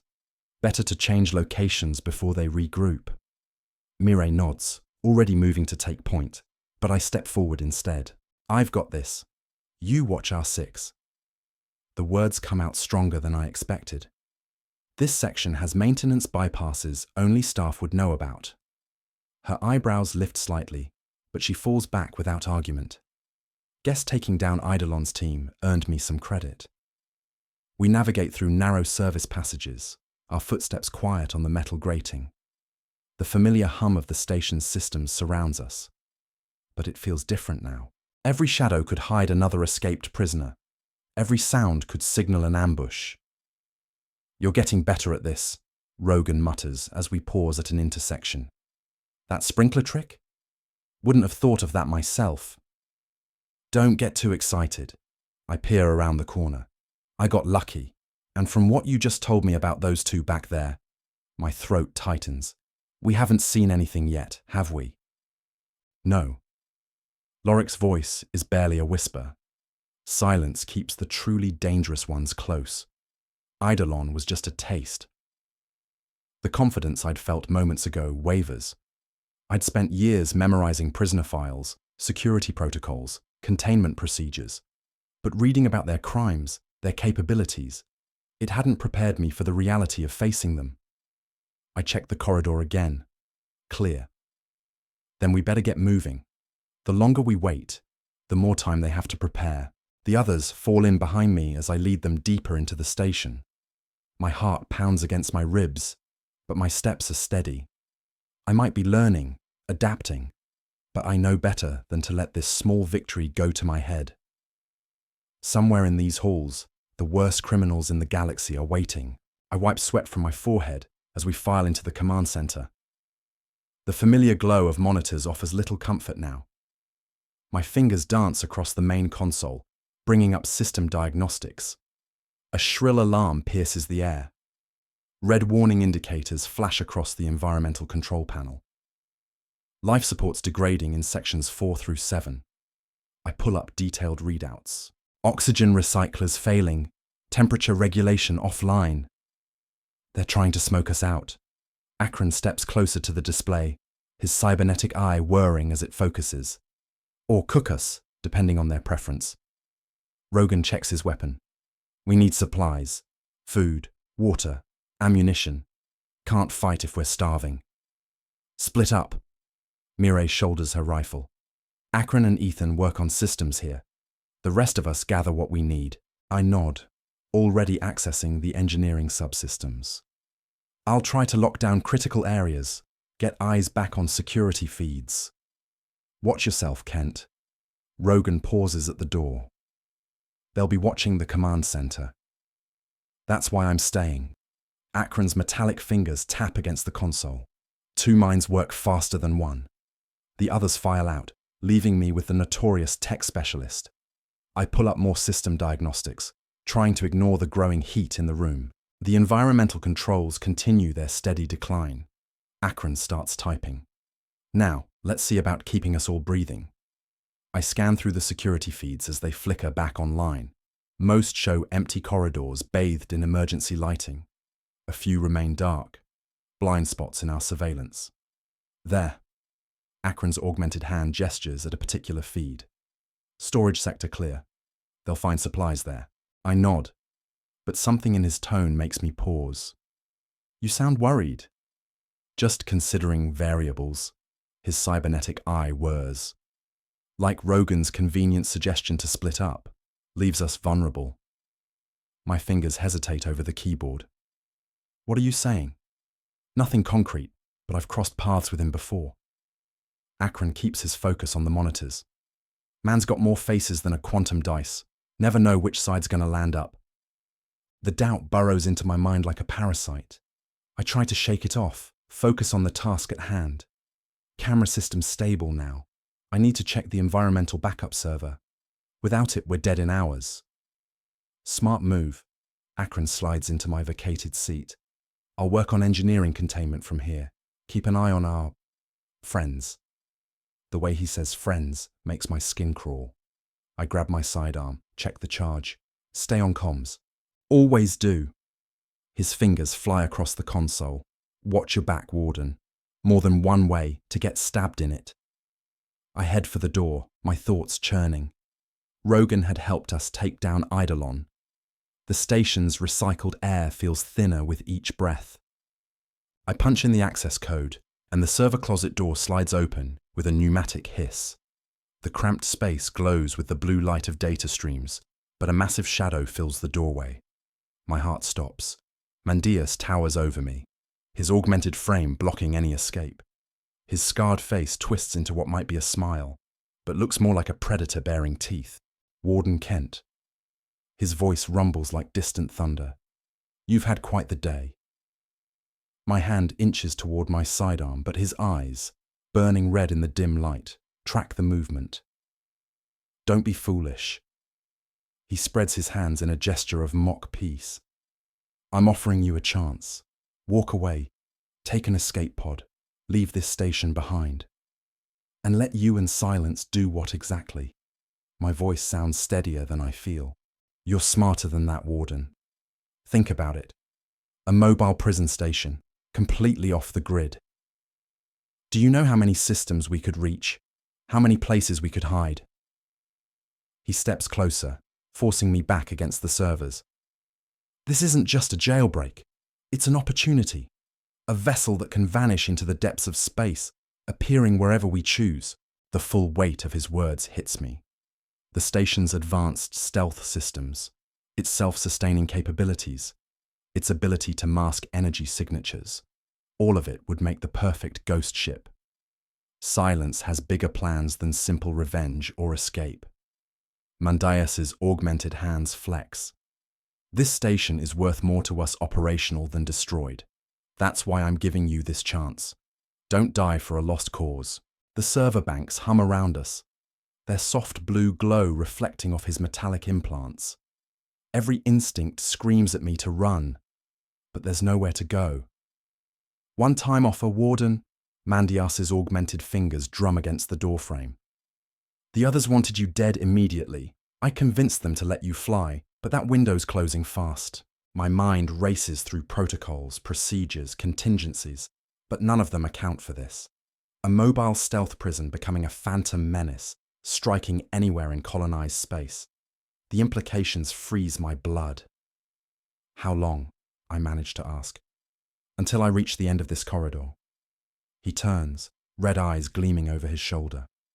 After that, you're just another obstacle. With a casual wink that somehow makes him even more terrifying, he strides away. I slump against the servers, their hum matching my racing pulse. The pieces click together. The system glitches weren't random. They needed specific systems compromised in a specific order. The collapsing star was probably a fabrication, a way to mask their true activities. My fingers brush the scar on my neck, a reminder of my last military operation, when following protocol got half my squad killed. Now I'm facing another impossible choice: abandon my post or die defending it. But this isn't just about me anymore. If Mandias and Silence succeed, countless systems will suffer. They'll have a mobile base, untraceable, capable of appearing anywhere. The damage they could do. I check my sidearm. Standard issue. Barely enough to scratch Mandias's augmented hide. My other hand tightens around my access card, the one thing that could still lock down critical systems. The thing they'll pry from my cold, dead fingers. Protocol says protect the station at all costs. But Protocol never planned for this. The military taught me to follow orders, but that cost me before. Now I'm the one giving orders, and I have to decide what's worth sacrificing to stop them. Mandias's footsteps fade down the corridor. Time's running out. I sprint back to the command center, my mind racing with Mandias's threat. The doors slide open to reveal Akron lounging in my chair, feet propped on the console. Get those systems locked down! His casual tone sets my teeth on edge. Mandias was waiting for me. I wipe sweat from my forehead. This isn't just a breakout. They're planning to steal the entire station. Akron shrugs, examining his nails. Ambitious, though not surprising coming from Silence. That's all you have to say? They'll turn this place into a mobile base for terror attacks. Calm down, Warden. You're thinking like a guard dog, all bark and protective instincts. He swivels in the chair, fixing me with those unnerving silver eyes. The rest of us are thinking about survival and opportunities. My stomach drops. What exactly does that mean? It means your other allies might be weighing their options. Rogan's always looking for the highest bidder. Mirai 9 has scores to settle. And Lorik? He chuckles. Well, Lorik just loves chaos. We made deals. Deals with criminals.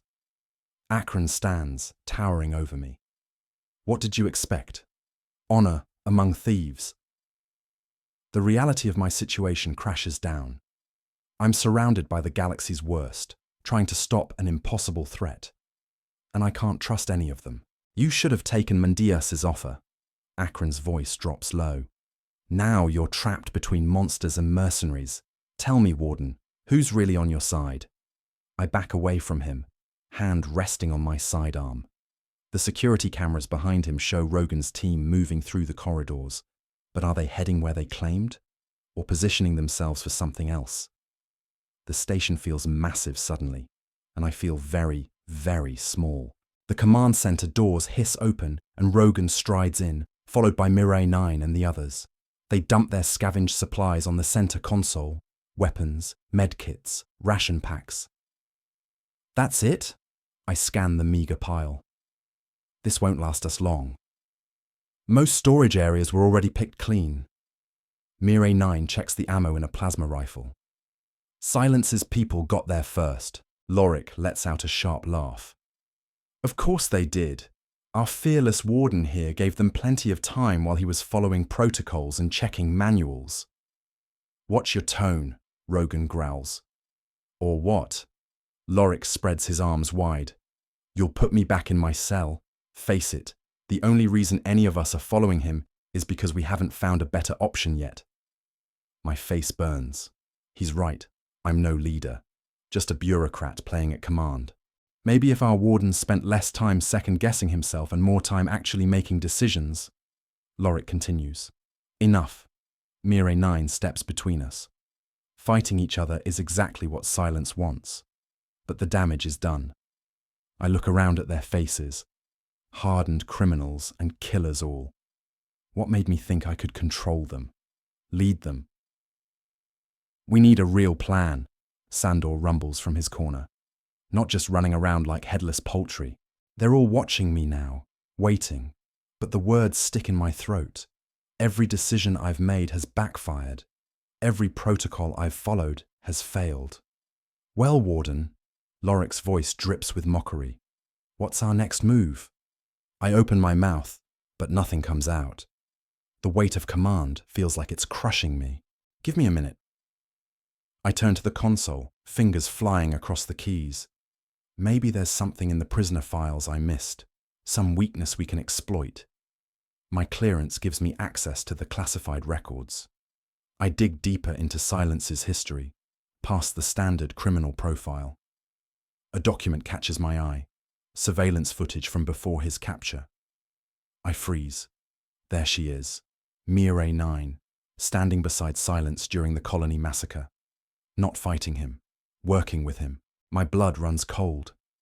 I glance over my shoulder. She's watching me intently.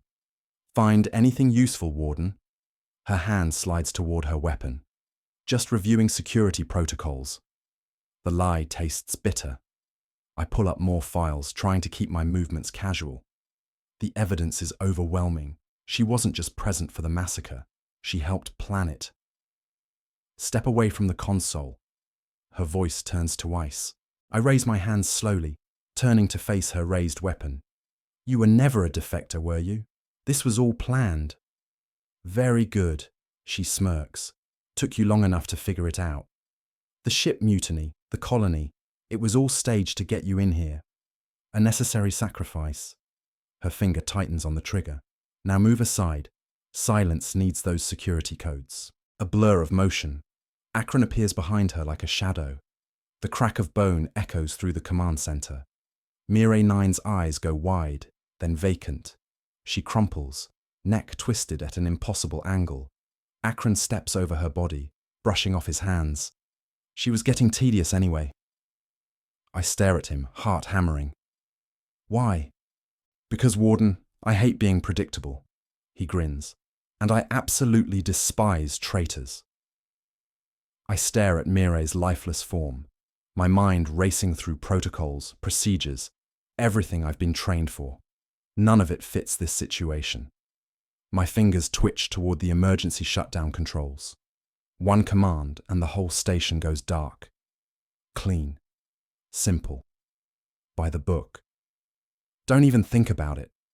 Lorik kicks Mirai's body aside like garbage. You hit that switch, we all die anyway. Got that right. Rogan cracks open a water bottle, taking a long drink. Station goes dark. Life support fails.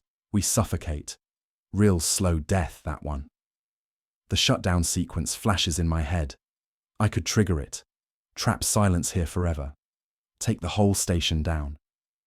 My hand hovers over the console. Never liked that bitch anyway. Sandor spits on Mirai's corpse.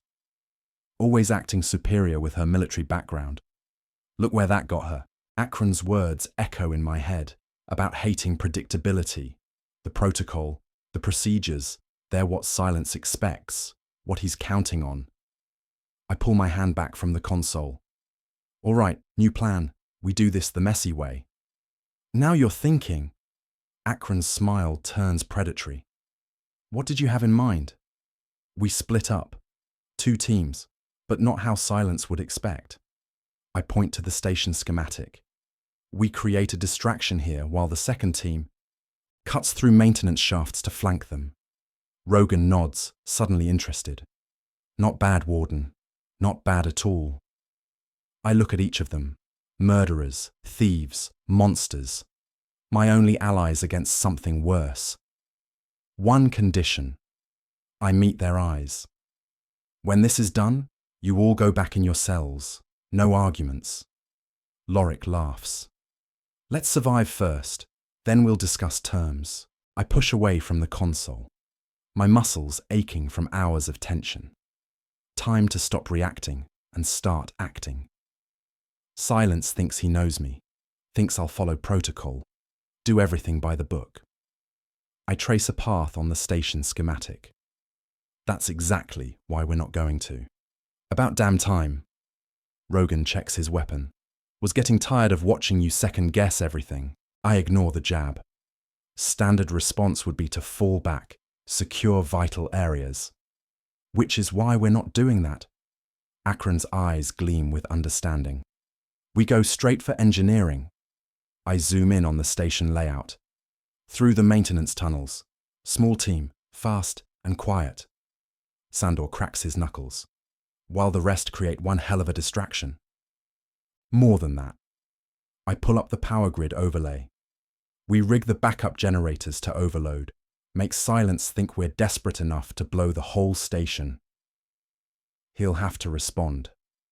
Lorik nods slowly. Split his forces. And when he does, I trace another route through the station's guts. We hit him from behind. Not bad for a bureaucrat. Rogan shoulders his rifle. Who goes where? Akron, you're with me on the engineering run. Rogan, take Lorik and Sandor, make some noise in the main corridors. They exchange looks, weighing options, testing loyalties. Finally, Rogan nods. Your station, your call. He checks his ammo. Just remember, we all want to live through this. Then let's move. I grab my sidearm, checking the charge. And remember, Silence expects us to play defense. Time to show him how wrong he is. The others gear up, a deadly efficiency in their movements. I watch them, these killers I've guarded for years, now my only hope of stopping something worse. No more hiding behind protocols, no more waiting for orders. Time to write my own rulebook. I trace the maintenance shaft route on the holomap, my finger cutting through layers of steel and circuitry. Akron and I will breach here, through the secondary cooling system. The access panel's blind to the main security feeds. Convenient knowledge for a warden. Akron's voice carries an edge. I studied every inch of this station. Had to. The map spins under my touch. Rogan, your team creates chaos in Block D. Draw their attention, but keep mobile. Like old times. Rogan's smile doesn't reach his eyes. Remember Centauri Prime? Akron stiffens. You mean when you left half your crew to die? That's not how it... I was there. Akron steps closer. Watched you seal the blast doors. 30 good people suffocated while you escaped with the payload. My gaze shifts between them. Rogan's face hardens into stone. We need to focus. I zoom in on engineering. Once we're inside, just like he focused on getting paid? Akron's words drill into my skull. Ask him about the Martinez job, or better yet, the Io massacre. Enough. But doubt creeps in. How much do I really know about any of them? The plan. My voice cuts through the tension. Engineering has 3 layers of security. I can bypass the first 2. The third needs a manual override from both sides. I'll take point. Rogan checks his weapon. Been through worse. No. The word surprises even me. You're better with the diversion.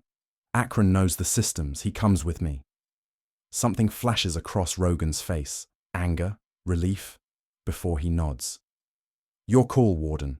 He shoulders his rifle. Just remember, trust goes both ways. I watch him gather his team, efficiency masking whatever lies beneath. Akron's words echo in my head, mixing with memories of security footage I've studied for years. How many other incidents have I missed?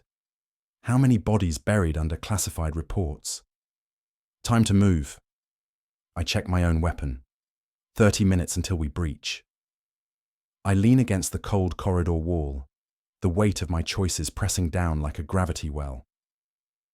The station's emergency lights pulse a dull red, casting shadows that dance across my face. Each breath draws in recycled air that tastes of metal and ozone. They're in position. Akron's voice crackles through my earpiece. My fingers trace the outline of the security badge, a symbol of authority that now feels like lead in my pocket. 6 of the most dangerous criminals in the galaxy, released by my command. The irony isn't lost on me. Confirm status. I keep my voice steady, professional. The military training kicks in, a defense against the chaos. Rogan's team is ready. Engineering access in 3 minutes. Through the viewport, I catch glimpses of the dying star, its unstable corona reaching out like hungry fingers. One wrong move, and we all burn. If silence succeeds, millions more will die when he weaponizes this station. The security panel blinks warning codes, systems failing, containment breaches spreading deck by deck. Each alert represents another piece of my carefully maintained order crumbling away. You know they might turn on us. Akron checks his weapon, the click-click of the mechanism echoing in the narrow space. Yes. I pull up the station schematics one last time. But right now, they're all we've got. The truth sits heavy in my gut. I've crossed lines I never thought I would, made deals with killers and terrorists. Protocol, regulations, the rulebook I've lived by. None of it matters now. What matters is stopping silence, whatever the cost. My hand doesn't shake as I key in the access code. The panel turns green. Time to move. I lead our group through the mist-filled hydroponics bay. Weapon raised. Green-tinted emergency lights cast warped shadows through the rows of suspended plant pods. Water drips somewhere in the darkness, a steady rhythm against metal. Movement. Loric signals left. A figure emerges from behind a nutrient tank. Captain Sarah Chen, my old commanding officer. My grip tightens on the weapon.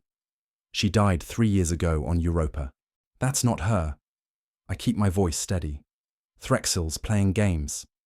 The false Chen's face melts and reforms into Admiral Reeves, then a colonial governor. Each shift ripples through its body like liquid metal. You remember me, don't you, Rogan? It wears the face of a young soldier now, blood streaking one cheek. You left me to burn on Centauri Prime. Rogan's breath catches. His finger twitches on the trigger. Focus! I snap. It's trying to divide us. The creature laughs with multiple voices layered together. Its form elongates, chitinous skin gleaming as it rises to its full height. Black eyes reflect the emergency lights. Such fascinating memories you all carry. Threxel's true voice sounds like grinding glass. So much pain to choose from. It shifts again, this time wearing my father's face, exactly as he looked the day he died. My chest tightens. That's enough.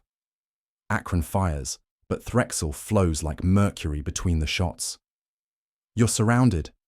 I force the words past clenched teeth. Stand down. Am I? It splits into multiple forms, each wearing a different face from our pasts. They circle us, moving between the hydroponic tanks. Or are you? Loric presses his back against mine. We need to end this now. I track the shifting figures through my sight. On my mark. Quinn? The familiar voice cuts through the hydroponics bay, making my skin crawl. Protocol 7 Alpha 3 initiated. Environmental controls restored to default parameters. I freeze. Those are Quinn's exact words, the same ones I've heard countless times during our system checks. Secondary containment grid, cycling to standby. Threxel's perfect mimicry of Quinn's sarcastic tone echoes off the metal walls. You know, Ethan, you really should update those old Proxima protocols. They're full of exploitable holes.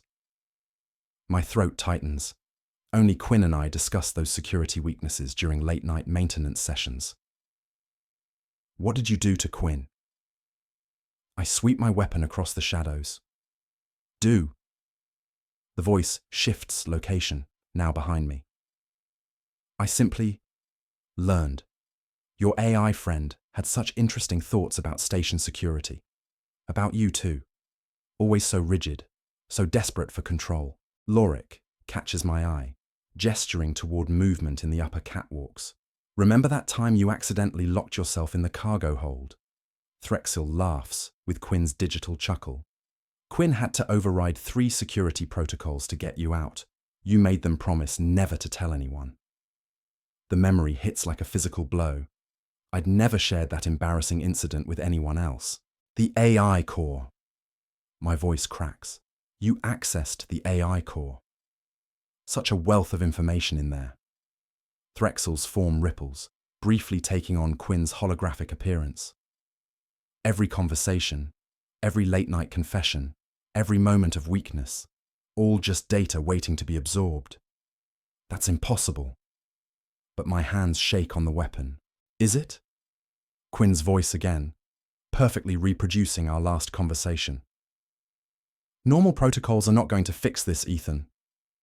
Those were Quinn's final words, weren't they? Before the static? I fire into the shadows where I last saw movement, but hit nothing. Threxel's laughter, now a disturbing blend of Quinn's voice and its own, fills the chamber. I notice the subtle change in Threxel's movements. Each transformation takes a fraction longer, the edges of its forms less crisp. Sweat beads on my forehead as I maintain my aim, tracking the creature's position. Rogan catches my eye, his hands signaling in the old military pattern I recognize from my service days. 3 fingers. 2. 1. Getting tired? A little out of practice, are we? I keep my voice steady, drawing Threxel's attention. Those transformations must burn through a lot of energy. Your concern is touching. The creature's voice wavers between Quinn's digital tones and its natural rasp. Lorik slides between the hydroponic tanks, his footsteps masked by the constant drip of water. I force myself to keep my eyes on Threxel, not tracking Lorik's movement. Tell me more about Quinn's memories. I take a step forward, weapon trained on the creature's center mass. What else did you learn? Threxel's form ripples again, but the transformation takes nearly 2 seconds.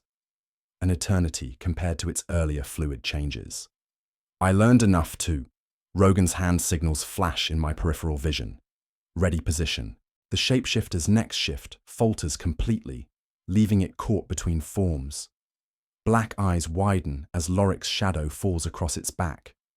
I crouch behind an overturned nutrient tank, plasma bolts sizzling past my head.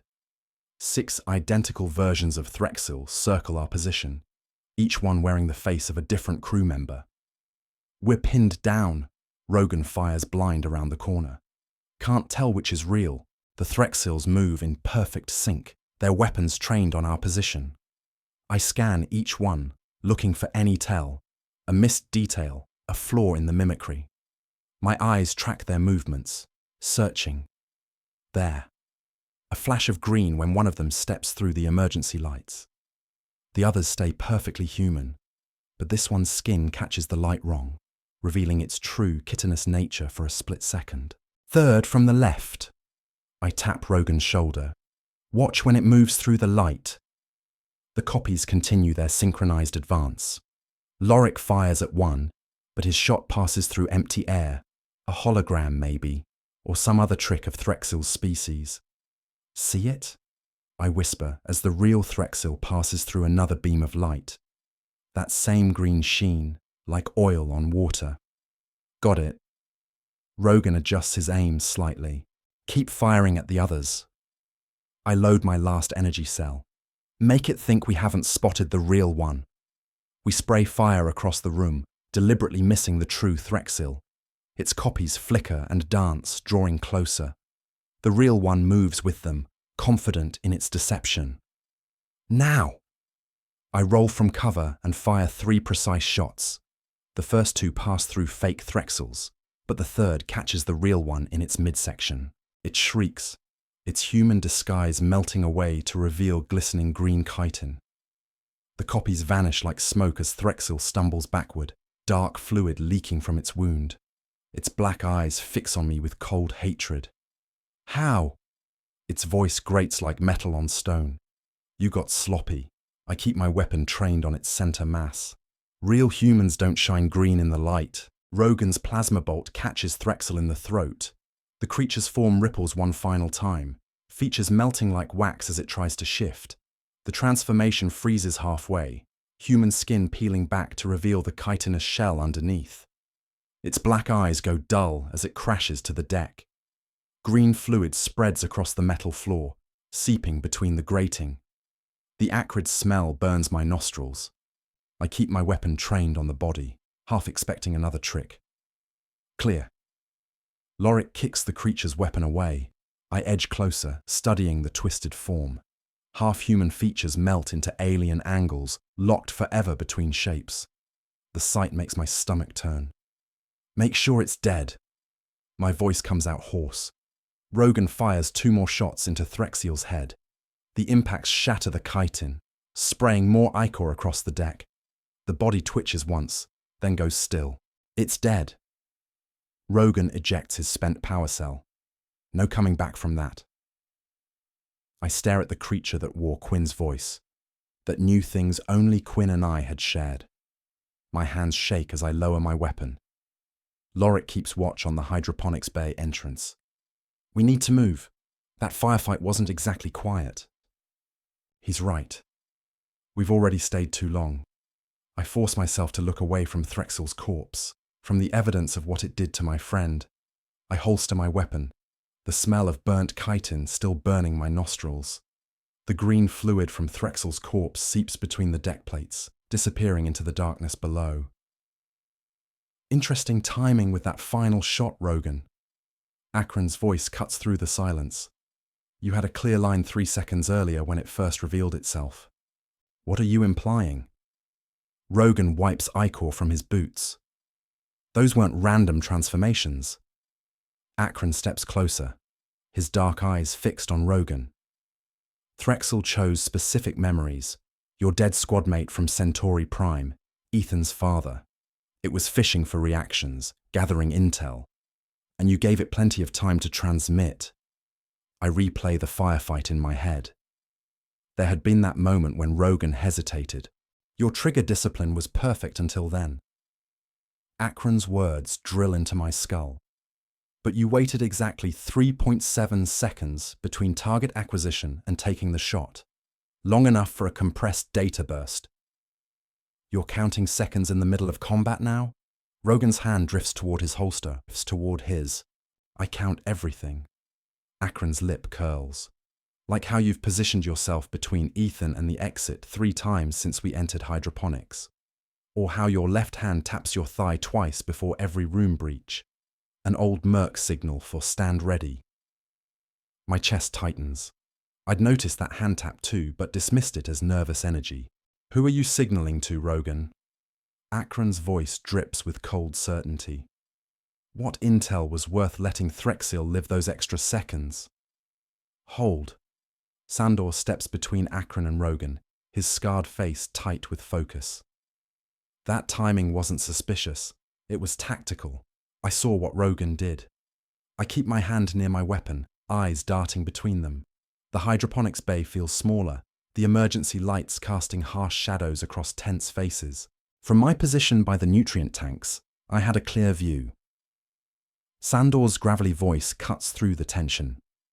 Rogan waited for Threxil's transformation cycle to peak. That's when their kind is most vulnerable. Their cellular structure becomes unstable during the shift, maximum tissue damage. My gaze shifts to Rogan, who stands unnaturally still, like a coiled spring. A standard guild tactic. Sandor continues. We used it during the Outer Rim conflicts, hit them during transformation, and their healing factor can't compensate fast enough. Convenient explanation. Akron's dark eyes narrow, almost rehearsed. Check the corpse. Sandor gestures to Threxel's remains. The wound pattern shows cellular degradation consistent with a transformation phase kill. If Rogan wanted to transmit data, he had better opportunities when we first entered the bay. The logic feels solid, but Akron's words have already planted their seeds of doubt. I study Rogan's face, searching for any tell, any sign of deception. We can stand here pointing fingers. Rogan's voice is tight with controlled anger. Or we can move before more hostiles show up. Your choice. The tension crackles between them like a live wire. One wrong word, one sudden movement, and this whole alliance could explode in my face. I crouch beside Threxel's mangled corpse. My fingers probe through the viscous green fluid until they find what I'm looking for, a small communications device fused into the creature's neural tissue. The unit's casing shows clear plasma scoring, its circuits melted beyond recovery. Data cores fried. I hold up the ruined device. Rogan's shot went straight through the primary processor. Let me see that. Akron plucks it from my hand, turning it over with clinical precision. Ah, yes. Military-grade quantum encryption. These units self-destruct if transmission is interrupted mid-burst. Meaning? I watch his face carefully. Meaning nothing got out. He drops the device with apparent disinterest, but his eyes linger on Rogan. This time, Rogan's jaw tightens, but he says nothing, checking his weapon's charge instead. The silence in the hydroponics bay feels charged, dangerous. We should move. Lorik's gravelly voice breaks the tension. More will come to investigate the weapon's fire. I nod, but can't shake the unease Akron's accusations have stirred. I've spent years reading people, learning to spot the subtle signs of deception. Now I find myself analyzing every movement, every micro-expression of my temporary allies. Rogan takes point as we exit the bay, his movements precise and controlled. Professional. But is that training, or something else? I catch myself counting the seconds between his hand taps, looking for patterns that might confirm Akron's suspicions. The trust I'd started to build with these people feels fragile now, cracking under the weight of paranoia. And maybe that was Akron's real goal all along. I pull up the reactor schematics on the cracked display, my fingers trembling slightly as I trace the coolant lines. Silence plans to convert the core into a quantum tunnel. The radiation signature would mask his escape vector. And take half the sector with it. Lorik leans forward, his scarred face illuminated by the holographic glow. The containment field would collapse. More than half. My throat tightens. The stellar anomaly Quinn detected. It's amplifying the reactor's output. If silence succeeds, the blast radius would reach 3 neighboring systems. Rogan crosses his arms. So we shut it down. Simple. Nothing simple about a Class 7 fusion core. Akron's lips curl into a sneer. The failsafes require multiple simultaneous inputs, and the radiation levels in the chamber will kill us in minutes without proper shielding. I bring up the maintenance logs. There are 2 radiation suits in engineering. They're rated for 15 minutes of exposure max. That's not enough time. Lorik's gravelly voice cuts through the tension. The shutdown sequence alone takes 12 minutes. I zoom in on the reactor layout. We'll need 3 teams. First team takes the control room. That's me and whoever wears the second suit. Second team secures the coolant pumps. Third team holds the access corridor against whatever silence throws at us. You're assuming he doesn't already control those systems. Akron's dark eyes fix on me. 1 override code, 1 lock door, and this plan fails. Then we bring explosives. The words taste like ash in my mouth. If we can't shut it down properly, we blow the coolant lines. The core will emergency scram. Silence falls over the room. They all understand what that means. A controlled meltdown that would render the station uninhabitable, but contain the blast radius to this system only. It's not just about stopping silence anymore. I meet each of their eyes in turn. Billions of lives depend on us preventing that core from reaching critical mass. Whatever it takes. The weight of those billions presses down on my shoulders like a physical force. One mistake, one betrayal, one moment of hesitation, and entire worlds burn. Akron's bony fingers dig into my arm as he pulls me into the dimmed alcove near the reactor displays. The shadows cast harsh angles across his gaunt face. A word of caution, Warden. His voice drops to barely a whisper. I've seen Rogan's type before. Men who smile while they slip the knife between your ribs. I pull back. He's proven himself useful so far. Has he? Or has he merely positioned himself to betray you at the perfect moment? Akron's eyes bore into mine. Think about it. The timing of the system's failure. How quickly he suggested releasing more prisoners. His convenient combat skills. The doubt creeps in like a poison. I remember Rogan's eagerness to expand our numbers, his knowledge of the other inmates. My jaw clenches. What exactly are you implying? That perhaps Silence's escape wasn't as spontaneous as it appeared. Akron leans closer. Ask yourself who benefits most from this chaos. Who had the expertise to what? Rogan's voice cuts through the shadows like a blade. I spin around. He stands in the alcove entrance, arms crossed, his face hard as stone. I didn't even hear him approach. If you've got accusations to make, Day, make them to my face. Rogan's eyes narrow. I'm getting real tired of you poisoning the well every time my back is turned. Akron straightens, his lip curling. Simply sharing observations with our dear Warden. Your pattern of behavior raises certain questions. The only pattern I see is you trying to drive wedges where they don't belong. Rogan takes a step forward. We've got enough real enemies without manufacturing new ones. I press my back against the cold wall, caught between them. The tension crackles like an overloaded circuit.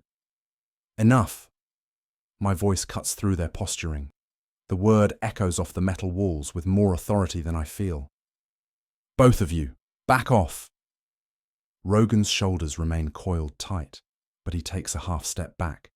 Akron's thin smile doesn't reach his eyes. I push away from the wall, squaring my stance between them. I'm not as stupid as you think I am, Akron. You want me questioning Rogan's every move? Fine, but I question everyone's moves, including yours. The smile slips from Akron's face. You think I haven't noticed how you isolate people for these little chats? How you're always around when plans need changing? I lock eyes with him. You're not the only one who watches patterns. I merely wish to ensure, save it. I cut him off. Right now, we've got a station about to tear itself apart. I don't have time for prison yard politics or power plays. We've got bigger problems. I stare at the twisted mass of metal blocking our path. Emergency bulkheads, warped and fused by intense heat, seal off the main corridor to the reactor core. Structural damage from the power surge. I check the readings on my wrist display. The whole section's compromised.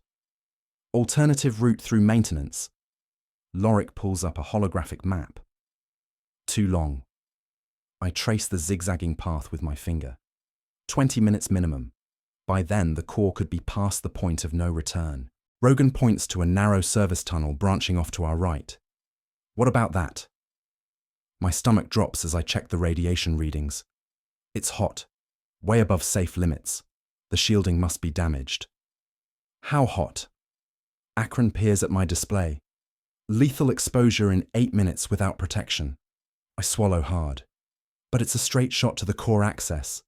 We could make it in 5. If the readings are accurate.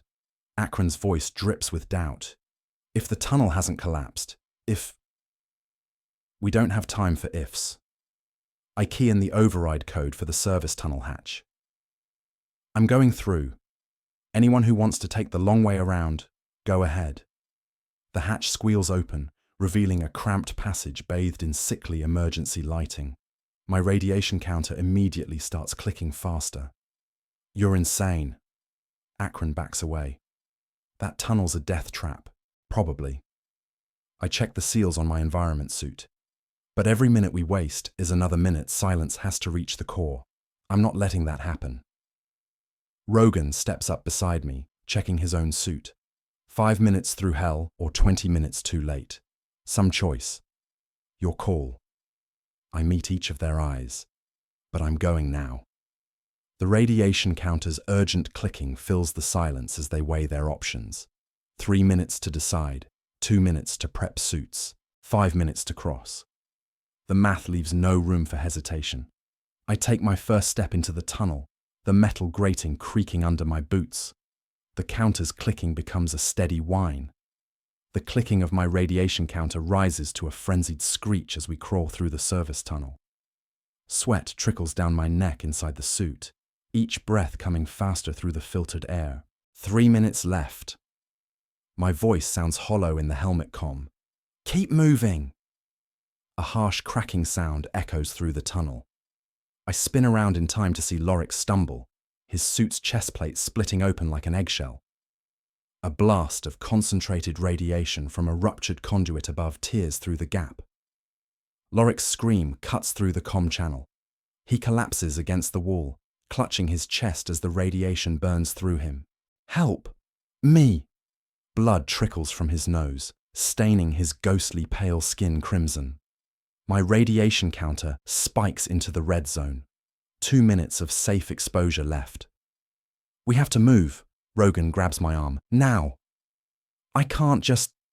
The words catch in my throat as I watch Lorik convulse. The suit's compromised. Rogan's grip tightens. Even if we could carry him, he's already taken a lethal dose. Lorik's eyes lock onto mine through his cracked faceplate. Go. Stop. Silence. My hands ball into fists. The mission. The billions of lives at stake. The countdown ticking away in my head. I'm sorry. The words taste like ash in my mouth. I turn away from Lorik's broken form and push forward through the tunnel, each step feeling like lead. His ragged breathing fades from the comm, replaced by static. 1 minute 30 seconds of exposure left. The core access lies ahead, our target so close. Behind us, I hear Lorik's last rattling breath over the comm before it goes silent. I slam my gloved hand against the reactor console, my heart pounding against my ribs. The control interface is a mess of torn wires and melted circuits. Silences work. Precise, methodical destruction of every failsafe and manual override. How bad? Rogan's voice crackles through my helmet comm between bursts of weapons fire. Bad. I tear open the access panel, exposing more sabotage beneath. He didn't just disable it. He rewired everything to prevent shutdown. The reactor core pulses behind its containment field, its glow intensifying with each cycle. My radiation counter ticks higher despite the suit's protection. Whatever you're going to do it fast, Akron shouts over the comm. We've got company! The sound of plasma bolts hitting metal echoes through the chamber. I force myself to focus on the mess of wires tracing each connection. Military training kicks in. Treat it like a bomb. Understand the circuit before cutting any wires. They're coming through the south entrance, Rogan's weapon thunders. Multiple hostiles. My fingers fly across the exposed circuitry, bypassing fried relays and creating new paths. The reactor's thrum grows louder, vibrating through the deck plates. An explosion rocks the chamber. Warning klaxons shriek through my helmet speakers. Containment field destabilizing, the computer announces with mechanical calm. Got it! I bridge the final connection, routing emergency power directly to the shutdown sequence. The console flickers to life. A plasma bolt sizzles past my head, leaving a glowing streak on the wall. I punch in the shutdown code without looking up, praying my bypass holds. Ethan, drop! I hit the deck as Rogan's weapon roars overhead. A body thuds to the ground behind me. The console beeps, accepting the code. Shutdown sequence initiated, the computer announces. Warning, manual confirmation required at auxiliary station. My blood runs cold. The auxiliary controls are on the other side of the chamber.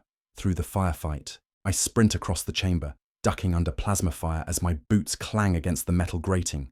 The reactor's pulse hammers through my bones, each cycle bringing us closer to detonation. 10 seconds to critical mass. The computer's voice cuts through the chaos. A bolt catches my shoulder, spinning me into the railing. Pain flares through my arm, but the suit holds.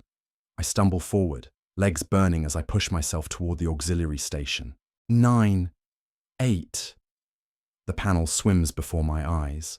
My fingers feel thick and clumsy as I punch in the confirmation code. 7, 6. Invalid code. Please retry.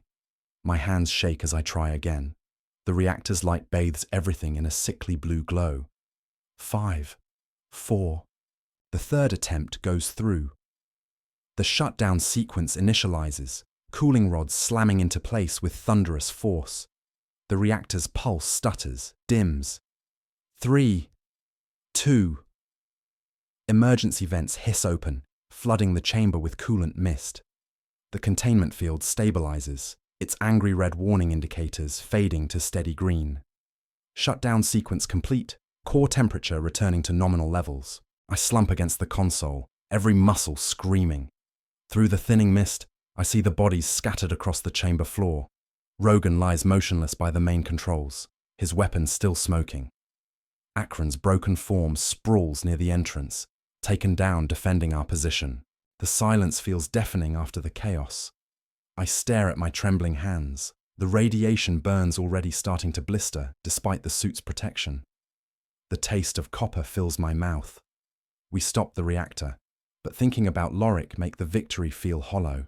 I wipe the sweat from my forehead, my breathing still ragged from the reactor shutdown. Sandor steps up beside me, his cybernetic eye whirring as it adjusts to the dim emergency lighting. Okay, step 1 complete. Now we go after them. We push into the corridor, our footsteps echoing off the metal walls. The emergency lights cast long shadows ahead of us, turning every corner into a potential threat. My muscles ache from the radiation exposure, but adrenaline keeps me moving. The corridor splits ahead. I raise my hand to signal a halt, something feeling off about the too quiet passage. The hair on my neck stands up. A flash of movement catches my eye. Too late. Plasma bolts erupt from concealed positions, forcing us to dive for cover. The ambush springs like a steel trap, catching us in a deadly crossfire. I slam against a support beam, the metal hot against my back. Through the chaos, I spot Akron. But he's not taking cover with us. My stomach turns to ice as I watch him slink across the corridor, stepping carefully through the barrage of fire. Not a single bolt comes close to him. He reaches the other side, turning to face us. The emergency lights cast harsh shadows across his face, transforming his usual thin smile into something cruel and twisted. He steps in line with Silence's forces, their weapons trained on our position. You were a fool to trust me, Warden. The words hit harder than any plasma bolt. All those private conversations, the warnings about Rogan, the subtle manipulations, it all clicks into place. I'd been playing his game the whole time, dancing to his tune while he positioned himself perfectly for this moment. I watch Rogan's fist connect with the metal wall, the impact echoing through the corridor. Blood trickles from his split knuckles, but he doesn't seem to notice. Damn it! He played us the whole time. That son of a bitch! Across the corridor, Akron's thin smile widens as he takes his place beside Silence. The sight makes my stomach churn. Every conversation, every whispered warning, every moment of manufactured doubt, it was all calculated, positioning us exactly where he wanted us. Mandius towers behind them, his augmented frame casting a massive shadow in the emergency lighting. Vakreth's scarred face shows no emotion, but his eyes track our every movement with predatory focus. Turion stands ready, his genetic enhancements visible in the unnatural fluidity of his stance. I must admit, Akron's voice drips with false sympathy. You made it almost too easy, Warden. So desperate for control, so eager to trust anyone who seemed to share your concerns.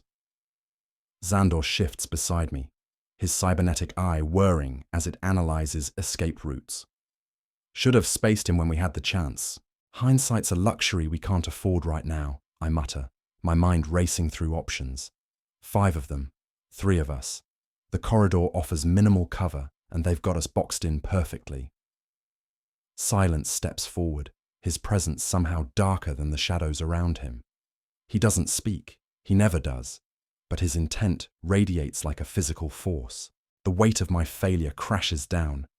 I'd been so focused on watching Rogan, so caught up in Akron's web of suspicion, that I missed the real threat until it was too late.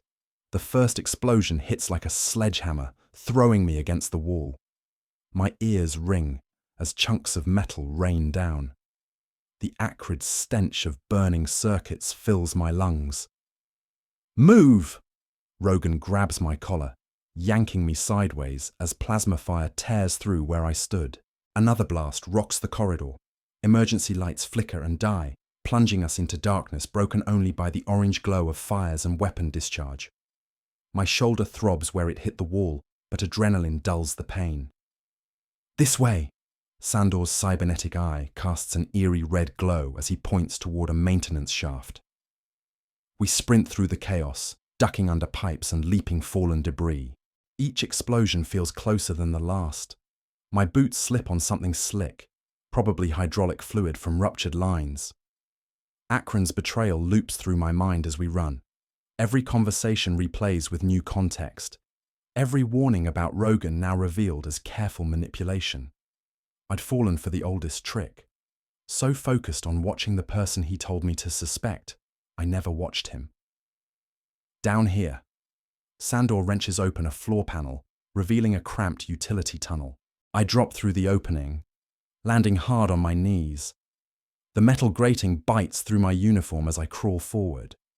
Behind me, Rogan pulls the panel shut just as another explosion rocks the level above. The tunnel feels impossibly tight, pressing in from all sides. Our ragged breathing echoes off the close walls as we push deeper into the station's guts. Away from silence, away from Akron, away from my own foolish trust. I should have seen it, I grunt between breaths. All those private talks, always pulling me aside. "Later," Rogan cuts me off. "Beat yourself up later. Right now, we move." He's right. Self-recrimination won't help us survive. But the bitter taste of betrayal lingers, sharp as blood on my tongue. I slump against the cold metal wall, my head dropping into my hands. The storage room's dim emergency lights cast long shadows across our battered group. My uniform sticks to my skin, soaked with sweat and blood. Some mine, some not. Sandor spits a glob of red onto the floor, wiping his mouth with the back of his hand. "Well, what's the brilliant plan now, Warden?" The question hits like a physical blow. My mind races through our dwindling options, each one worse than the last. We're down to 3 from our original team. No Quinn, limited weapons, and Silence's forces keep growing. I'd heard the alarms as more containment cells failed. Answers, but all I have are questions. How do you fight an enemy that seems to anticipate your every move? How do you win when the odds keep stacking higher against you? Rogan checks his weapon's charge. Barely half power. Sandor's cybernetic eye flickers, probably running low on energy too. Even our resources are failing us. Maybe this was always how it would end. Maybe I never stood a chance against someone like Silence. He's been 3 steps ahead since the beginning, using Akron to manipulate me, turning my own paranoia against me. The thought of Akron's betrayal twists in my gut like a knife. All those conversations, those carefully planted seeds of doubt. I'd walked right into his trap, too focused on suspecting Rogan to see the real threat. I stare at my hands, still trembling slightly from adrenaline and exhaustion. The radiation burns from the reactor crawl up my arms like angry red vines, a constant reminder of what we've already lost. Lorik's final moments flash through my mind, his screams still echoing in my ears. I slump into the command chair, pressing my palms against my burning eyes. The metallic taste of defeat coats my tongue. Around me, the command center's displays flash their warnings in an endless dance of red and amber, each one a reminder of my failure. Rogan's boots scrape across the deck plating as he paces. We knew there'd be setbacks. My hands dropped to my lap. Setbacks? Akron played us, played me. I should have seen it coming. Sandor leans against the console, his scarred face twisted in a grimace. Nobody saw it coming. That snake had everyone fooled. I'm the warden. I'm supposed to know these prisoners, their histories, their patterns. The words catch in my throat. The weight of responsibility crushes down on my chest. You're also human.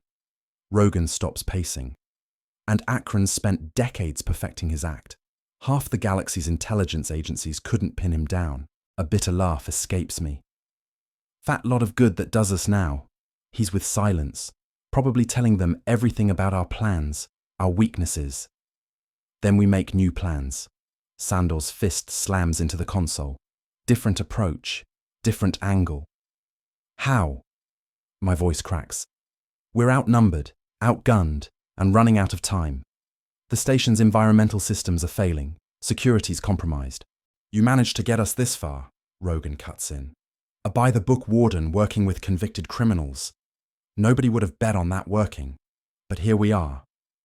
I stare at my hands, seeing the scrapes and burns from our retreat. Evidence of how far I've already strayed from protocols and procedures. From everything I thought I knew, I feel defeated. Done. I keep my gaze fixed on my hands. The scrapes and burns are testament to our failed assault. The command center's warnings continue their crimson dance across the displays, each flash matching the throb of pain in my temples.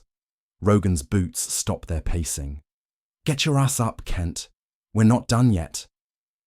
I lift my head, meeting his stare with empty eyes. What's the point, Rogan? We failed. Silence is too powerful. The screech of metal on metal cuts through the air as Rogan drags a chair across the deck. He plants himself directly in front of me, his scarred face inches from mine. Listen to me. We took one hit, but the fight's not over until we say it is. Rogan's eyes bore into mine, unflinching. You're the warden of this station. Are you really going to quit? The words hit like a physical blow. My fingers curl into fists, knuckles white against my thighs. Images flash through my mind, Quinn's last transmission cutting to static.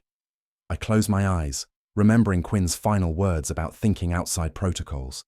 The AI had seen something in me I hadn't recognized in myself. The ability to adapt, to change, to become more than just a rulebook with legs. My chest tightens. All those people counting on me. Not because I'm some legendary hero or brilliant tactician, but because I'm the one person who took an oath to protect this station and everyone on it, even the ones who don't deserve protecting. The spark of determination I'd lost in our retreat flickers back to life. My shoulders straighten, spine stiffening as I meet Rogan's gaze. The exhaustion and doubt don't vanish. They're still there, weighing on me, but something else pushes back against them. Something that feels a lot like purpose. I push myself up from the chair, muscles protesting. You're right. I can't give up. Not while there's still a chance. The words come out stronger than I feel, but speaking them aloud makes them real. The command center's displays cast their red glow across Rogan's face as he nods. His scarred features twist into something between a smile and a snarl. That's what I like to hear. Now get your head right, and let's make a new plan. Silence doesn't know what's coming for him. I flex my fingers, working out the stiffness. The familiar ache grounds me, reminds me I'm still here, still fighting. My eyes scan the tactical display, taking in the blinking indicators of system failures and security breaches. But instead of seeing chaos, I start seeing possibilities. We've been playing this wrong, I mutter, more to myself than the others. We've been reacting, letting them dictate the terms. Sandor pushes off from his console.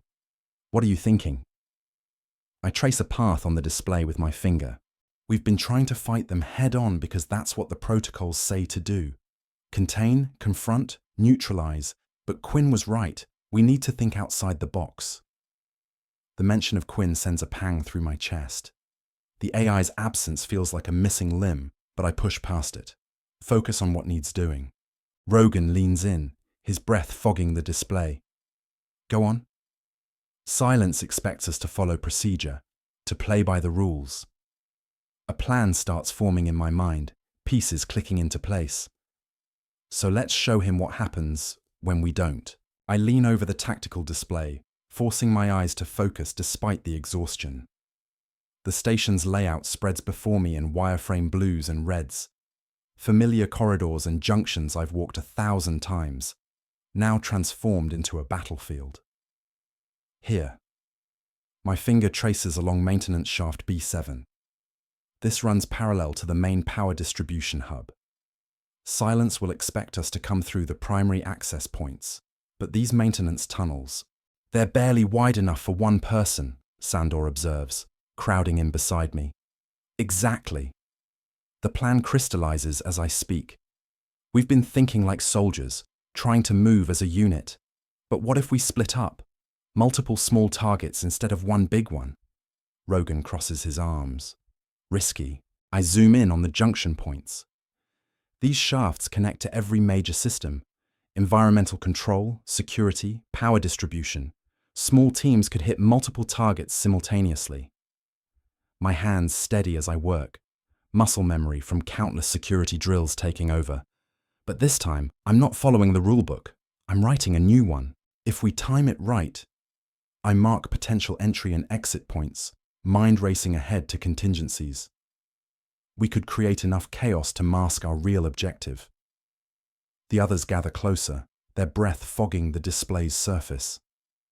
I can feel their skepticism, but also their interest. They're criminals, after all. Thinking outside the box is what they do best. It's not about overwhelming force anymore. I straighten up, meeting their eyes one by one. It's about being unpredictable, creating confusion, making silence react to us instead of the other way around. The plan isn't perfect, far from it. But it's different, unexpected, and right now, that might be our only advantage. I take another deep breath, feeling the weight of command settle more comfortably on my shoulders. The fear's still there, but it's no longer in control. I lay out 3 data tablets on the command console, each displaying a different section of the maintenance tunnels. My fingers trace the paths we'll need to take. Rogan, you'll take the eastern route through shaft C4. It connects directly to the backup power systems. I highlight his path in red. If we can shut those down, Silence loses his redundancies. Rogan picks up his tablet, studying the route with narrowed eyes. Those junctions are tight. One wrong move. That's why you're taking that route. You're the only one agile enough to make those turns. Sandor leans forward, his massive frame casting a shadow over the displays. And my path? Western corridor, through maintenance shaft A2. I mark his route in blue. It's the widest passage, leads straight to environmental control. We need your strength there. Those manual overrides are heavy. And you? Sandor's voice carries a note of concern. Central shaft. I tap the middle screen. Direct line to the main computer core.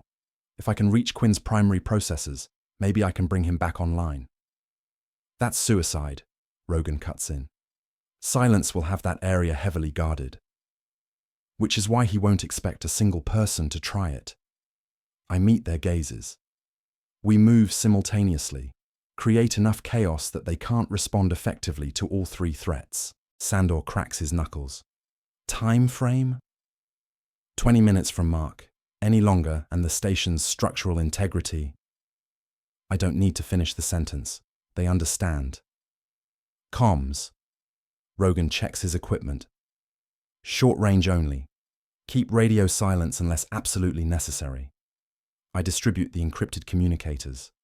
If one of us gets caught, we stick to the plan. Sandor finishes firmly. I nod, feeling a surge of gratitude for these men. Criminals I would have never trusted days ago, now my only hope for survival. Sync watches. We move in 5. I run my hands over the makeshift arsenal we've cobbled together. The weight of the plasma pistol feels foreign against my hip. I'd never carried weapons during my rounds before. Now I check the charge for the 3rd time, the blue indicator light pulsing steadily. The tactical vest I'd pulled from security storage presses against my chest, loaded with spare power cells and emergency medical supplies. Not standard issue anymore. We'd modified it, cutting away the bulky sections that would catch in the maintenance shafts. Here. Rogan tosses me a compact multi-tool.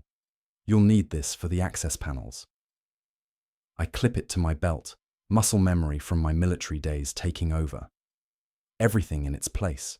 Everything accessible with minimal movement. The old protocols resurface, but this time they serve my needs rather than restrict them.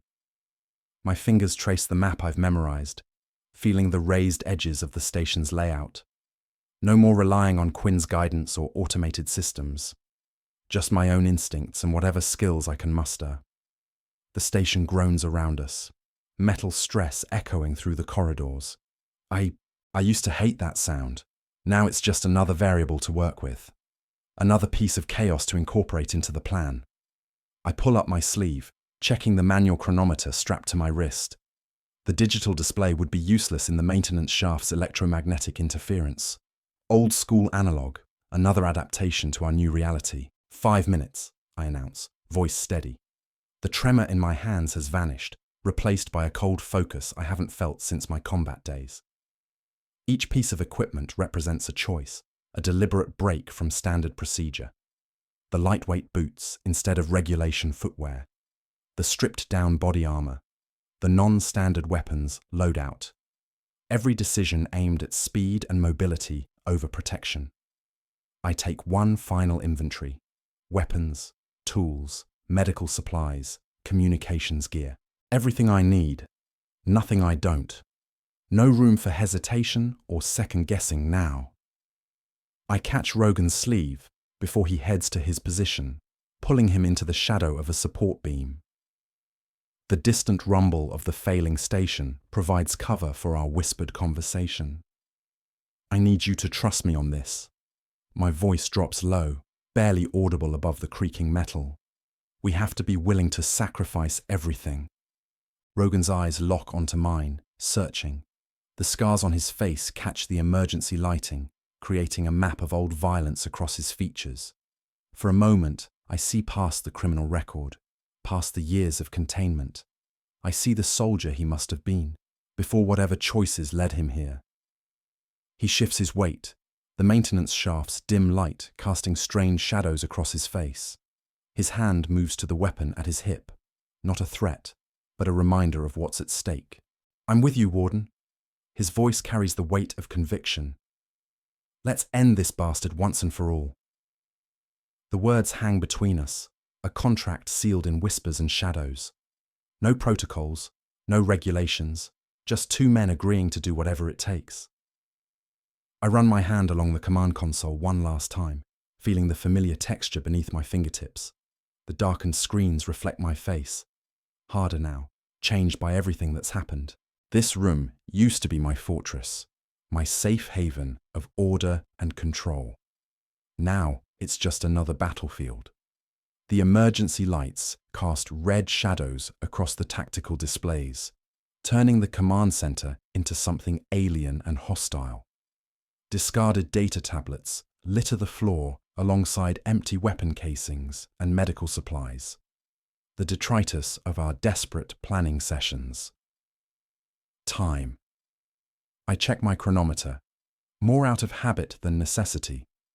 We all know what's at stake. I turn to face my unlikely team. Rogan's checking his weapon one final time, his movements precise and controlled. Sandor towers near the door, massive frame coiled with tension. The trust between us feels fragile but real, forged in blood and desperation. This is it. My voice cuts through the station's dying groans. We hit hard, we hit fast, and we don't stop until silence is down. No matter what happens, no matter what you see or hear, stick to the plan. I draw my plasma pistol, feeling its weight settle into my palm. Stay sharp, watch your corners, and remember, we're the only thing standing between silence and the rest of the galaxy. We move out in formation, our footsteps echoing through corridors I once patrolled with casual confidence. Every shadow could hide an ambush, every junction Another trap. But there's no hesitation in our movements now. No second guessing. The maintenance access point looms ahead. Our point of no return. I key in the override code, muscles tensed for action. The panel slides open with a hydraulic hiss, revealing the cramped darkness beyond. "See you on the other side," Rogan mutters, already moving toward his assigned route. Sandor gives a grim nod, hefting his modified rifle. "Make it count, Warden." I watch them disappear into their respective tunnels before facing my own path. The darkness ahead seems to pulse with malevolent purpose, but I step forward anyway. There's no going back now. I crouch in the maintenance shaft, counting down the seconds. My chrono's steady tick matches my heartbeat. 3, 2, 1. The distant thunder of plasma fire erupts from the lower decks, Rogan and Sandor hitting their marks right on schedule. Through my earpiece, I catch fragments of their assault. "Contact left!" Rogan's voice crackles. The bass rumble of Sandor's modified rifle provides percussion to their organized chaos. "Multiple hostiles," Sandor grunts. "They're responding exactly like you said, Warden." I press myself against the cold metal wall, listening to the stampede of boots above as Silence's forces rush to counter the threat. My fingers trace the rough patch on my vest where my Warden's insignia used to be. Strange how meaningless those symbols seem now. The station groans around us, its systems failing piece by piece. Through gaps in the maintenance panels, emergency lights paint everything in pulses of crimson. Each flash reveals pipes and conduits that were once as familiar as the back of my hand. Now they feel alien, hostile. "Keep them busy," I whisper into my comm. "Make it look good." "Oh, it'll look spectacular." Rogan's laugh carries an edge of steel. More weapons fire punctuates his words. "Just don't waste the opening we're giving you." Sandor's voice joins in, strained with exertion. Multiple casualties on their side. They're completely focused on us. I check my weapon one last time, feeling its reassuring weight. The non-regulation modifications we'd made would have horrified my former self. But that version of me died somewhere between Mireille's betrayal and Arkan's true colors showing. "Beginning my approach," I whisper, more to steady myself than inform them. "Radio silence from here on. Good hunting, Warden." Rogan's voice fades into static as I switch off my comm. The maintenance shaft stretches ahead like the throat of some mechanical beast. Somewhere in its depths, Silence waits. But first, I have to reach him. I take a deep breath and begin my crawl forward, leaving the sounds of combat behind. I slide into the computer core's access chamber, my boots barely making a sound on the metal grating. Banks of servers tower around me like crystalline monoliths, their status lights blinking in hypnotic patterns. The familiar hum of cooling systems wraps around me like a blanket. My fingers fly across the main terminal, muscle memory taking over. The massive wall display flickers to life, splitting into multiple camera feeds from across the station. Most show empty corridors bathed in emergency lighting, but one catches my eye. The feed from engineering stops my breath cold. Rogan stands alone, his broad frame dwarfed by the massive figure before him. Mandius. Even through the grainy security feed, the warlord's presence fills the screen. Those burning red eyes seem to pierce right through the camera. "Join me, and you can have power beyond your wildest dreams." Mandius's voice rumbles through the speakers, distorted but still carrying that impossible weight of authority that made armies kneel before him. I grip the console's edge, knuckles white. Everything hinges on what happens next. Our entire plan could unravel in this moment. I watch Rogan's face, searching for any sign of what he'll do. After Mireille and Arkan's betrayals, after all the seeds of doubt Arkan planted. The security feed crackles with static, and I lean closer, holding my breath. Relief floods through me as I watch Rogan's defiance play out on the screen. My shoulders loosen, releasing tension I hadn't realized I was carrying. I'd rather staple my own lungs shut. Rogan's voice carries that familiar iron edge, and I catch the slight shift in his stance as his grip tightens on his weapon. I lean closer to the monitor, my breath fogging the screen. The camera catches every detail. The contempt in Rogan's expression, the dangerous glint in Mandias's augmented eyes, the way the emergency lights cast harsh shadows across their faces. My hand unconsciously moves to my own weapon. Even from here, through layers of steel and circuitry, Mandias's presence fills the room like a brewing storm. Those crimson eyes seem to burn straight through the camera feed, and I find myself grateful I'm not standing in Rogan's boots right now. But Rogan doesn't flinch, doesn't back down. The mercenary holds his ground against the warlord who conquered worlds, and in that moment, I understand why he's survived so long in this business. My fingers hover over the console's emergency protocols. If this goes south, I might be able to seal off engineering, buy Rogan some time, but it would also trap him in there with Mandias. The security feed crackles with interference, and I silently curse the failing systems. Every second feels stretched, waiting to see how Mandias will respond to such blatant defiance. I switch to another security feed, checking on Sandor's position. My stomach drops as I watch the scene unfold through the grainy monitor. General Vakreth towers over Sandor in the dimly lit corridor, his military uniform still pristine despite the chaos. Those cold blue eyes pin Sandor in place like a butterfly under glass. So, mercenary, what have you learned from our incarcerated comrades? Vakreth's voice carries that same commanding tone that once sent armies marching to their deaths. I lean closer to the screen, willing Sandor to keep his mouth shut, but my blood runs cold as I watch his face transform. That familiar half-smile I'd come to trust twists into something cruel and calculating. Sandor steps closer to Vakreth, his voice dropping low enough that I have to strain to hear through the feed. The Warden's got it all mapped out. 3-pronged assault. He's planning to use the backup generators as a diversion while my fingers dig into the console's edge as Sandor continues, methodically dismantling every layer of security I'd built into our plan. Each word drives another nail into our coffin. Vakreth's expression shifts from predatory interest to satisfied malice. His thin lips curve upward, matching Sandor's treacherous smile. I slam my fist against the console, ignoring the sharp pain.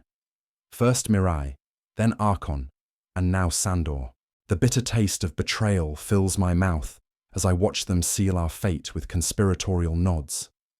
The security feed flickers, emergency lights casting harsh shadows across their faces. In that strobing red glow, they look like demons making a pact in hell. I watch through the security feed as Rogan and Mandias circle each other in engineering. The warlord's massive frame casts a shadow that seems to swallow the light. Mandias strikes first, a brutal haymaker that would cave in a normal man's skull. But Rogan's cybernetic reflexes kick in. He ducks under the blow, chrome-laced muscles gleaming in the emergency lights as he counters with an uppercut that rocks Mandias back on his heels. Impressive hardware. Mandias spits blood, his augmented eyes blazing. But I've broken better men than you. The warlord launches forward, impossibly fast for his size. His fist crashes into Rogan's reinforced ribs with a sound like thunder. Rogan grunts but stays standing, his own augmented strength letting him absorb punishment that would shatter normal bones. They trade blows at a speed my eyes can barely track. Each impact echoes through engineering like artillery fire. Rogan's cybernetic arm whirs as he blocks a strike that would have taken his head off, then counters with a series of rapid punches to Mandias's throat and solar plexus. The warlord staggers, but doesn't fall. His laugh sounds like grinding metal as he wipes blood from his mouth. Finally, someone who can take a real punch. Through the grainy feed, I see Rogan's chrome trace muscles tensing for another exchange. Had plenty of practice in here thanks to you and your kind. They crash together again. 2 titans locked in combat. Mandias's augmented strength meets Rogan's cybernetic power in a brutal dance of destruction. The station's walls shake with each thunderous impact. I grip the console tighter, watching as neither fighter gives ground. Where Mandias relies on raw power and momentum, Rogan's movements are precise, each strike targeting weak points with surgical accuracy. Their enhanced bodies allow them to sustain damage that would kill normal humans instantly. The security feed crackles with interference as another exchange rocks the room. Through the static, I see them locked together, Mandias's massive arms straining against Rogan's cybernetic strength, neither able to overpower the other. Metal scrapes against metal behind me. My shoulders tense, but I don't turn around. I already know who it is. There's only one person it could be. Your plan is unraveling faster than this station's containment field. Silence's voice slides through the air like oil on water. How does it feel, watching your precious allies betray you one by one? I keep my eyes locked on the security feeds, watching Rogan battle Mandias. My hand inches toward my sidearm, but what good would it do? The thing about control, Warden Kent, is that it's always an illusion. Silence's words drip with mock sympathy. You of all people should understand that by now. I turn slowly, my boots scraping on the grating. Silence towers in the doorway, flanked by Akron and Vakreth. The emergency lights cast their faces in hellish red, throwing their features into sharp relief. Akron's smirk cuts like a knife, while Vakreth's cold military bearing radiates deadly purpose. Did you really think you could outmaneuver me? Silence spreads his hands in a gesture of false benevolence. I've been playing this game since before you were born. Every move you made, every ally you recruited, it was all part of my design. The weight of their combined presence fills the room like a physical force, pressing against my chest. 3 of the most dangerous beings ever imprisoned in my station, and here I stand alone before them. Look at your screens, Ethan. Silence gestures to the monitors. Watch as your carefully constructed plan falls apart. Watch as your only remaining ally dies. This is the price of your arrogance. I force myself to look. The weight of my mistakes crushes down on me. All those lives lost because I thought I could outsmart them, because I couldn't see past my own ego. You failed them all, Silence whispers. Just like you failed her. The mention of her makes my throat close up. He knows. Of course he knows. That's what makes him so dangerous. He sees right through people, finds their weaknesses, their breaking points, her. The word echoes in my mind, triggering something. A fragment of memory from my first day as warden, that briefing I half listened to about prisoner control protocols. Something about fail-safes. My fingers fly across the console, pulling up classified files I never bothered to read. There. Neural inhibitor chips. Standard issue, implanted in every prisoner during intake processing. My heart pounds as I scan the activation codes. You're right. I look up at Silence, my voice steady. I did fail. I failed to see what was right in front of me. His eyes narrow. What are you? I slam my palm on the emergency override. A high-pitched whine fills the station. On my screens, I watch as one by one, the prisoners drop. Turion collapses against a wall. Vakreth's legs buckle beside me. Silence's face contorts in pain. He stumbles, catches himself on my console. What? Have you? Neural inhibitors. I stand up, watching him struggle to stay conscious. Designed to incapacitate violent inmates. Guess you didn't know everything about this prison after all. He reaches for me, but his movements are sluggish. His eyes roll back and he crumples to the floor. The command center falls silent, except for the soft hum of computers. I check the monitors. Every member of Silence's team lies unconscious where they fell. Only Rogan remains standing. I make my way through the silent corridors, stepping over unconscious bodies. The emergency lights cast long shadows across their still forms. My boots echo against the metal floor, the only sound besides the distant hum of machinery. I round the corner to see Rogan as he stands over Mandias's massive frame, blood dripping from his knuckles. Deep gashes mark his arms and face. His chest heaves with each breath. The shit actually tried to recruit me. Rogan spits blood onto the floor. Didn't know who he was fucking with. I look down at Mandias's broken body. The fearsome warlord looks smaller somehow, crumpled on the ground. His bronze skin has gone ashen, eyes staring sightlessly at the ceiling. It's finished, I tell Rogan. We've won. What happened? What did you do? Rogan asked. I remembered. I'm the warden. My voice sounds hollow in the quiet room. The adrenaline that kept me going starts to fade, leaving exhaustion in its wake. I lean against the doorframe, letting the cool metal support my weight. The victory feels surreal after everything we've been through.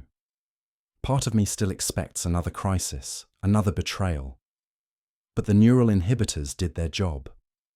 Silence's carefully orchestrated plan lies in ruins around us, along with his unconscious followers.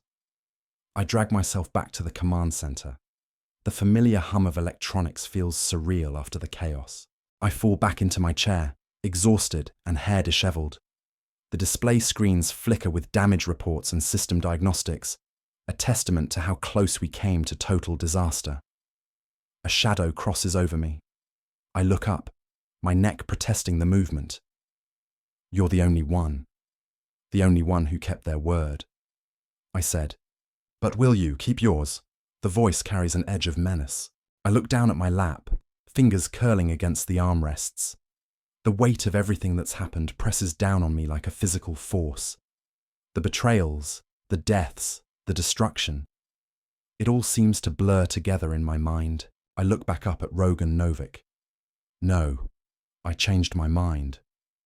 His face darkens, muscles tensing as he takes a menacing step forward. Blood still drips from his split knuckles. Why, you little piss ant? How dare you betray me? Rogan growls. He slowly advances, each footfall deliberate. My heart pounds, but I keep my voice steady. No, Rogan, you misunderstand. I'm changing your reward. He stops, confusion flickering across his scarred face. What? A small laugh escapes me, despite my aching ribs. I know I'll probably be sorry for this, but I'm going to give you more than I promised. I shift in my chair, wincing. Go to escape pod number 7. Once you're in, I'll launch it. You're free to go. Rogan stands frozen, his expression unreadable. Blood trickles down his temple as he stares at me, clearly trying to process my words. The emergency lights cast harsh shadows across the deep scar running down his jaw. How? Rogan's voice is rough, suspicious. The override codes, the tracking systems. I'll handle it. I straighten in my chair despite the pain. I've rebooted the system. Quinn's backup systems will come online soon. I'll wipe the pod's signature from our logs. As far as anyone knows, it was destroyed in the chaos. He crosses his arms, blood still dripping from his knuckles. Why? After everything that happened, why trust me with actual freedom? Because you kept your word. When Mandius offered you a place with them, you chose to stay loyal. When Akron turned on us, you fought harder. I meet his gaze. You earned this. The brass won't see it that way. They'll have your head for this. Let me worry about that. I've got enough evidence of what went down here to justify emergency measures. I tap my temple. Quinn recorded everything before going offline. The investigation will focus on Silence's plot. I'll simply tell them you died in the fighting. Rogan paces, leaving bloody footprints. You're taking one hell of a risk. If they catch me, then don't get caught. I lean forward. Look, I'm not asking for anything in return. No conditions, no tracking devices, no hidden catches. Just make it count. He stops pacing, studying me with those cold eyes. You really mean it, don't you? Yes. Now go, before I change my mind again. I wave toward the door. Pod 7 is prepped and ready. You've got about 20 minutes before Quinn reboots. The station hums back to life as Quinn's systems gradually come online. I sit at my command console, reviewing damage reports while sipping a fresh cup of tea. My hands don't shake anymore. Welcome back, Quinn. Thank you, Warden Kent. I see that we have moved away from the collapsing star. That's a relief. I detect significant structural damage in sectors 7 through 12. Shall I begin automated repairs? Already on it. I tap through the repair protocols I initiated. Focus on life support and containment systems first. Very well. I notice several prisoners are unaccounted for. I pause, remembering Rogan's escape pod disappearing into the darkness. Casualties of war, Quinn. Update the records accordingly. The AI hesitates. Your command protocols seem different, Warden. More adaptable. Let's just say I've learned that sometimes you have to work outside the manual. I pull up the security feeds, watching repair drones scurry through the corridors. How about we start implementing those system upgrades I kept putting off? The ones you said were too risky to attempt. Exactly. I lean back, ignoring the twinge in my ribs. We need to be ready for anything. No more hiding behind protocols and regulations. The hydroponics bay, where this all started, is already healing. New growth pushes through the scorched earth. I touch a fresh leaf, remembering how I used to obsess over every minor deviation from the growth charts. Quinn, let's add some new varieties to the garden. Something challenging. That would be highly irregular, Warden. I know, I smile. That's the point. Hope you enjoyed our story. Don't forget to like and subscribe for more stories from the void.